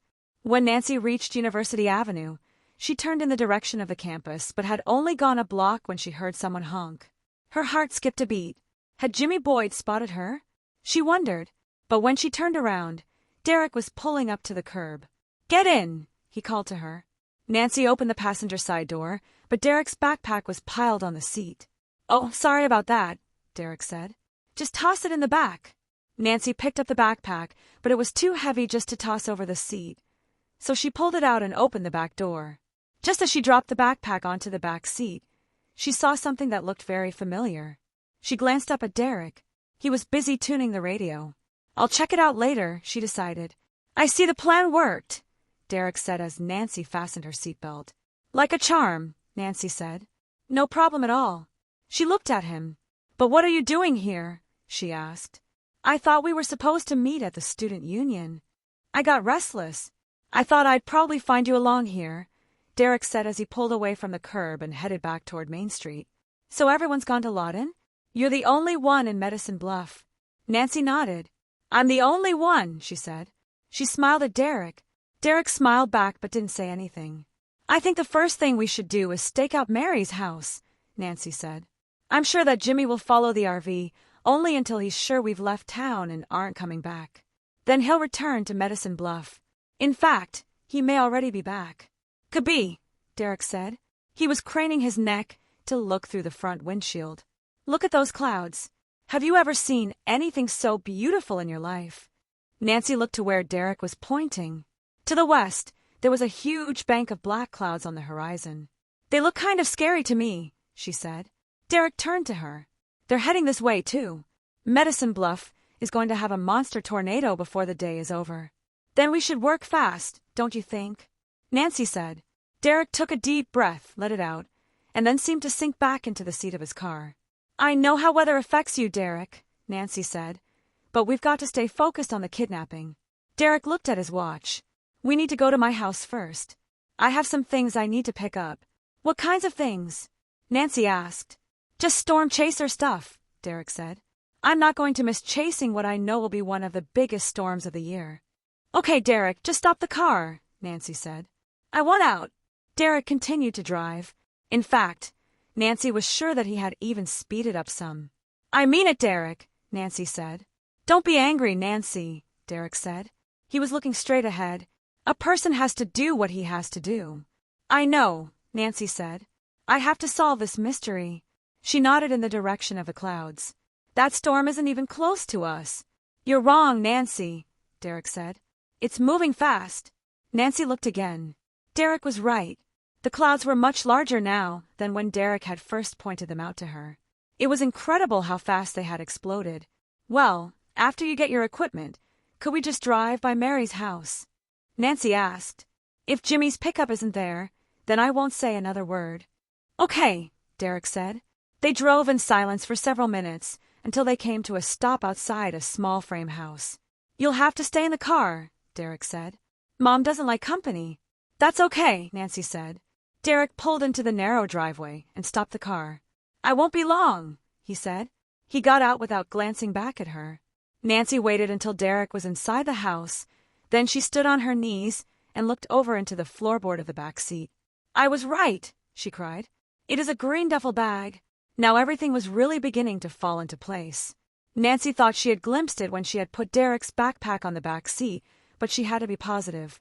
If she could just reach the duffel bag and open it, she'd know for sure that it was Derek who was planning the kidnapping, not Jimmy Boyd or Mary Harvey. But the strap of the duffel bag was caught on something under the seat, so Nancy had to lean over even farther to get it. She had just started to unzip it when she heard the passenger door open. She wasn't able to straighten up before she felt a blow to her head and everything went dark. Chapter 14. F5. When Nancy opened her eyes, it felt as if she were rubbing sandpaper across them. Her head was pounding, but she could still make out the roar of an automobile as it raced down the highway. But what was that thump-thump she kept hearing? She closed her eyes again. What had happened to her? She remembered driving with Derek to his house, but staying in the car because he didn't want her to come inside. He had said something about his mother not liking company. That was it. Slowly it was all coming back. Nancy opened her eyes again and looked over at Derek. For some reason, it seemed dark inside the car. Derek's face had a green cast to it because of the light from the dashboard. But why was it dark? Nancy wondered. Had she been unconscious that long? Then a streak of lightning hit the road in front of them, causing Derek to swerve the automobile. Nancy grabbed the armrest. A clap of thunder shook the car, literally causing it to vibrate. Suddenly Nancy realized that they were in the middle of a terrible thunderstorm, and the thump-thump she had heard was the windshield wipers furiously trying to clear the sheets of rain. This is the really big one, Nancy, Derek said. Nancy touched the back of her head. What? She groaned. This storm. It could be the worst one in history, Derek said. According to the radio, the highway patrol has already spotted 10 tornadoes on the ground. Derek laughed gleefully. They're dancing all around Medicine Bluff. When they finally collide, there's going to be some party. He's mad, Nancy thought. He's totally out of his mind.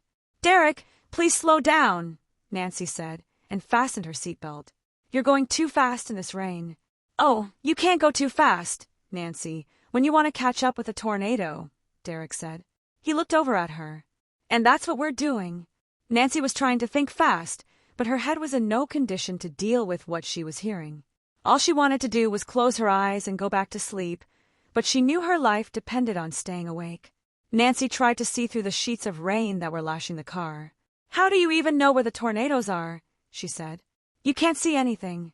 Oh, that's what makes me different, Nancy, Derek said. I can feel where they are. Nancy thought if she could keep him talking, she might give herself enough time to think of a way out of this mess. What do you mean? She asked. It has to do with atmospheric pressure, Derek explained. I can feel the changes.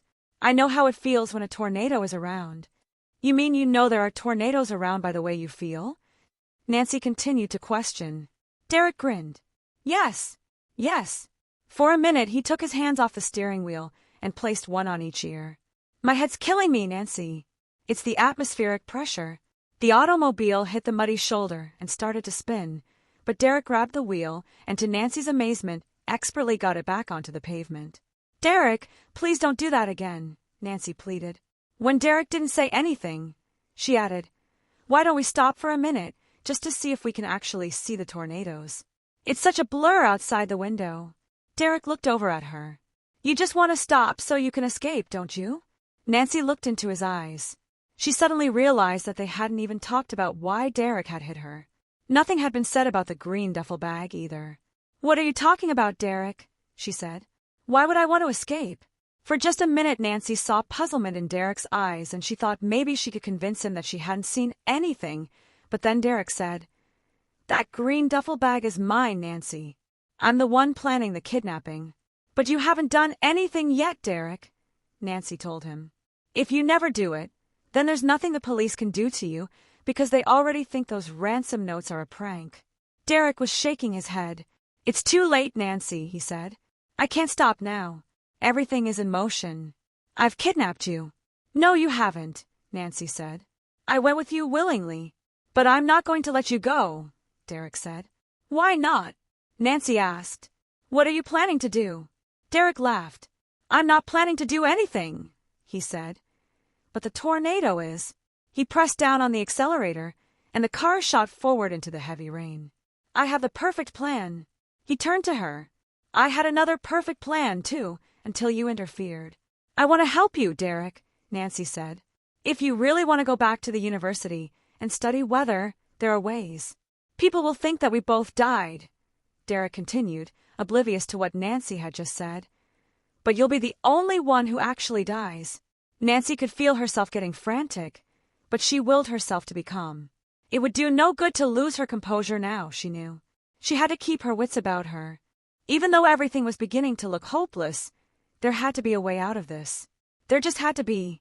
"How can you make sure that happens, Derek?" Nancy said. She decided to get bold. "What if I survive and tell everyone what you tried to do?" "Oh, you won't survive this tornado," Derek said. "The one we're heading toward is an F5. He grinned. "That means it has winds of over 261 miles per hour. Nancy felt helpless. They were headed straight toward the worst possible tornado. She had seen pictures of what even weaker tornadoes could do to cars. They looked like tin cans that people had stepped on. "You'll be killed, too, Derek," Nancy said. "What good will that do?" "I haven't finished telling you my plan," Derek said. He sounded almost peevish. Nancy didn't say anything, so Derek continued. "When the tornado is almost upon us, I'm going to knock you unconscious again. Then I'm going to run for cover. People will just think that we were both killed while we were out chasing tornadoes. Something like that is bound to happen sooner or later, and people will just say it served us right for doing something so dumb. They'll find your body, but they'll just think that the tornado picked me up and carried me away. When they never find my body, it'll be like the start of a legend. People will think that a tornado that powerful might have carried me for 100 miles. They might even think it dumped my body in a lake or a river." "Derek, that's sick," Nancy cried. "How can you do something like that to your mother?" "Don't talk about my mother," Derek screamed. "I'll tell her later what happened. I won't let her worry about me." Now the car was going even faster, and Nancy could tell that they were in more severe weather because the winds were buffeting the car, making it hard for Derek to steer. Nancy consciously tightened her seatbelt. She noticed that Derek didn't have his buckled. "When I get back to Medicine Bluff, I'm going to kidnap Candace Johnson and hold her for ransom," Derek continued. "But I'm only going to ask Dr. Johnson for enough money to buy a good storm-chasing vehicle. When I get it, I'm going to another part of the state where they don't know me." He paused and looked over at Nancy. "I might even go up to Kansas. They have a lot of good tornadoes there, too." Outside, the wind seemed to be screaming. The car was rocking so much that Nancy wondered how Derek could keep it on the road. "You'll never get away with it, Derek." She had to shout to make herself heard. "Oh, yes, I will, Nancy," Derek said. "No one will suspect me, because I'll be dead. Candace Johnson will suspect you." Nancy shouted at him. "She'll know you did it." "I'm not stupid, Nancy. I have that all planned." "Candace won't be alive to tell anyone," Derek said. "After Dr. Johnson gives me the money, I'll tell him that he can find Candace in Big Bear Canyon. But by the time he gets there, Candace will have fallen, probably trying to escape." He looked at Nancy with vacant eyes. "That's a very dangerous place to go hiking, you know." Nancy shuddered at the thought of what awaited Candace. For several minutes Derek was silent, then he said, "My Vortex vehicle will have the latest instruments to measure everything about a tornado. It'll be even better than the new vehicles that the university just got." For one of the few times in her life, Nancy felt like screaming out of pure frustration. She was in a car with a crazy person, traveling at an incredibly high rate of speed, through a terrible wind and rainstorm, headed directly toward a monster tornado. Then suddenly they were in it. Derek's car was picked up by the tornado and was whirling around so fast that Nancy couldn't tell which was up and which was down. It was like nothing she had ever felt before. Without his seatbelt to hold him, Derek was being tumbled all over the inside of the car. Nancy was sure she could feel the car climbing higher into the tornado. This is it, she thought. This is the end. Chapter 15. Leaving Tornado Alley. All of a sudden, Nancy thought she was in a movie dream sequence. Everything around her was moving in slow motion. She slowly turned her head and saw Derek sprawled in the back seat. Nancy was sure he was unconscious. Then, just as suddenly as it had begun, everything returned to normal speed, and Nancy was being jerked in every direction as the tornado tossed Derek's car around and around inside its funnel. Suddenly, her seatbelt ripped from one of its anchors, and now Nancy was being hurled around inside the car. She crashed into the dashboard. She crashed into the ceiling. She crashed into the steering wheel. Frantically, Nancy grabbed at the steering wheel and hung on for dear life, but the movement of the car still flung her body against the doors. Nancy also knew that she had to escape Derek's car or risk almost certain death when the tornado tired of tossing it around and flung it to the earth. Nancy's leg brushed against the door handle on the driver's side, giving her an idea. She had absolutely no idea how far up she was inside the tornado's vortex, but if she could open the door, then drop through it, she might be able to land on something that wouldn't injure her. She remembered seeing fields and fields of wheat when she and Derek had driven around this area before, but she didn't know if she were in the same area. Of course, she knew that she could also be injured by debris whirling inside the tornado or be carried miles away, but she decided to risk that. A sudden violent motion flipped the car and tossed Nancy's body to the other side, but she held onto the steering wheel and gradually maneuvered her way back to where she could reach the door handle. She gripped it and began to pull. She thought she felt it giving slightly, but nothing was happening. Then the car flipped again, and Nancy lost her grip on the steering wheel. She was tossed from one side of the car to the other. Each time she hit the ceiling or the dashboard or one of the doors, she saw stars, and she realized that she could be knocked unconscious. But just as she hit one of the doors again, she grabbed one of the handles and pulled with all of her might. The door popped open, and Nancy fell through the opening. For several seconds, she simply floated in the air, but then, just as suddenly, she was falling to the earth. Nancy landed with a thud, which momentarily took away her breath. Underneath her, she could feel a thick cushion of grass. Nancy looked up and could see Derek's car still being tossed around above her. It looked like a toy.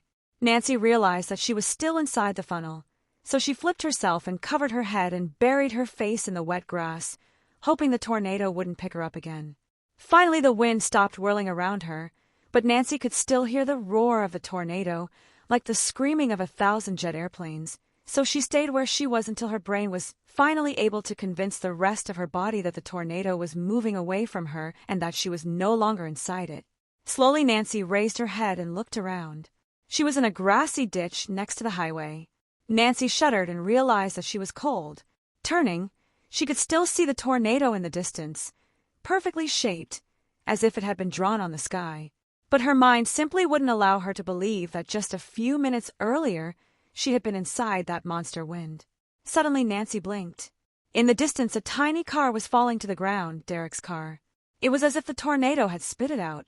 Bracing herself with her hands, Nancy slowly tried to stand. Her legs were so weak that for a minute she didn't think they would support her. She took a minute to examine herself. She was cut and bleeding and covered with mud, but she didn't seem to have any broken bones. Then she heard another noise, one that had become so familiar to her in the few days that she had been in Medicine Bluff. It was Jimmy Boyd's pickup. She looked down the road and saw it coming. The pickup screeched to a halt on the shoulder just above where she was standing. Jimmy Boyd bounded out, and behind him came Bess and George. Nancy had never in her life seen such a welcome sight. "Nancy, you're alive!" they cried. When Bess and George reached her, she let them wrap their arms around her and tried not to wince when they squeezed too hard.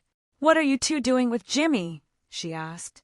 "It's a long story, but it's a good story," Bess said. "We'll tell you on the way to the hospital." "Are Dad and Hannah all right?" Nancy asked. "They're fine. They're on their way back to the farm," said George. You're the one we were all worried about.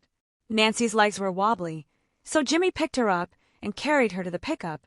He set her down gently, then Bess and George got in beside her. It was a tight squeeze, but they all made it.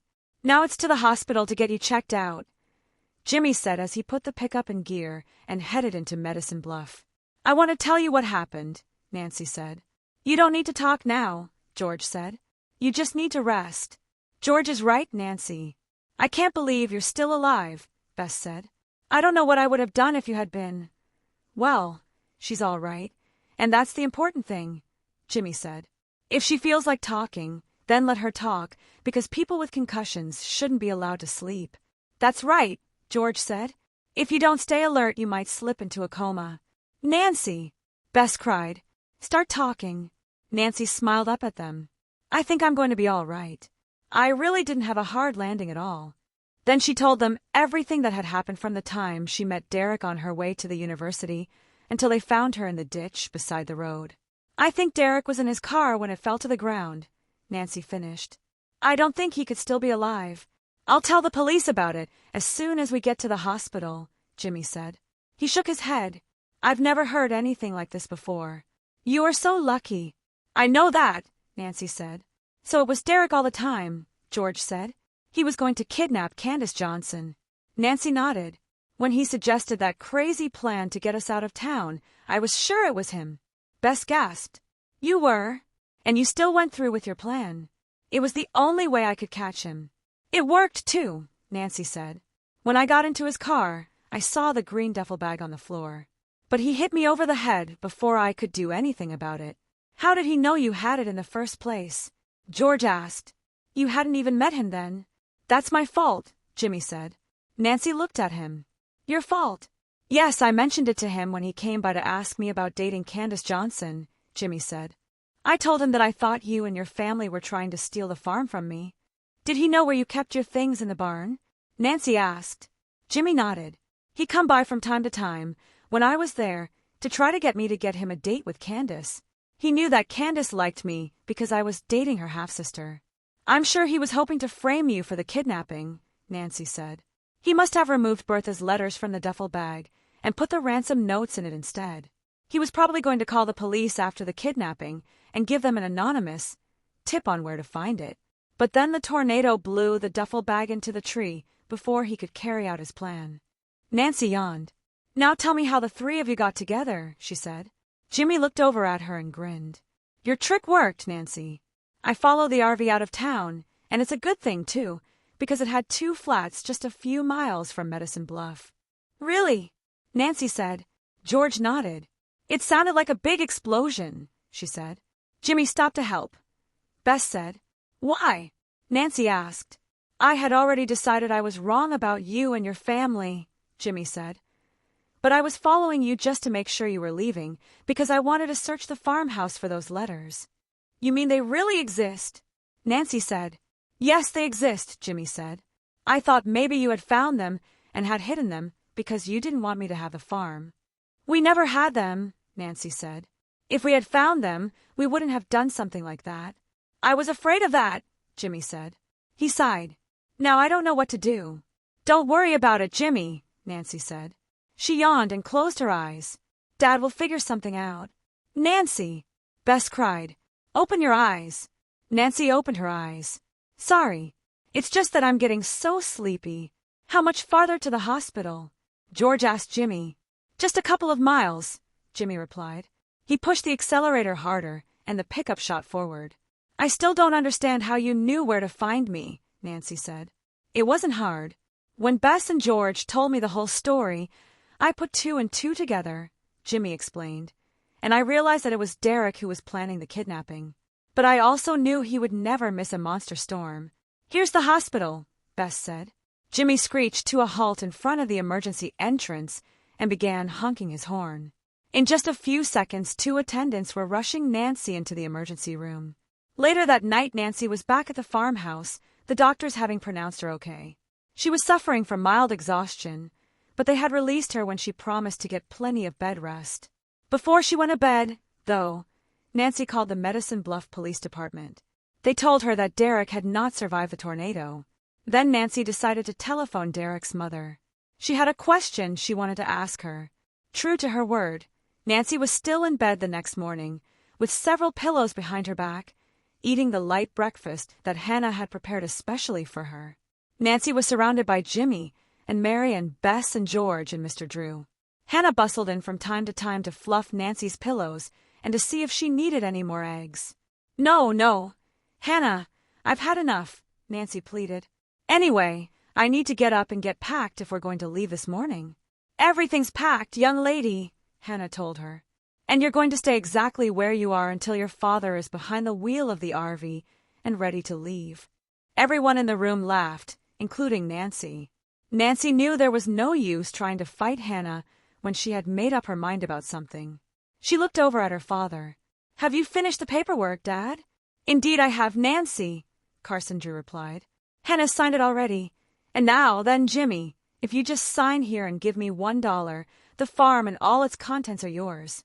Jimmy picked up a pen and signed where Mr. Drew pointed. It's done, Carson Drew said. This copy is yours, and I'll take care of the rest of it. I don't know how to thank you, Jimmy said. You don't have to thank me, Jimmy, Carson Drew said. It was Nancy's idea to ask Derek's mother to look for the missing letters. They were in a drawer in his bedroom. I picked them up this morning. I'm so glad we found those letters, Hannah said.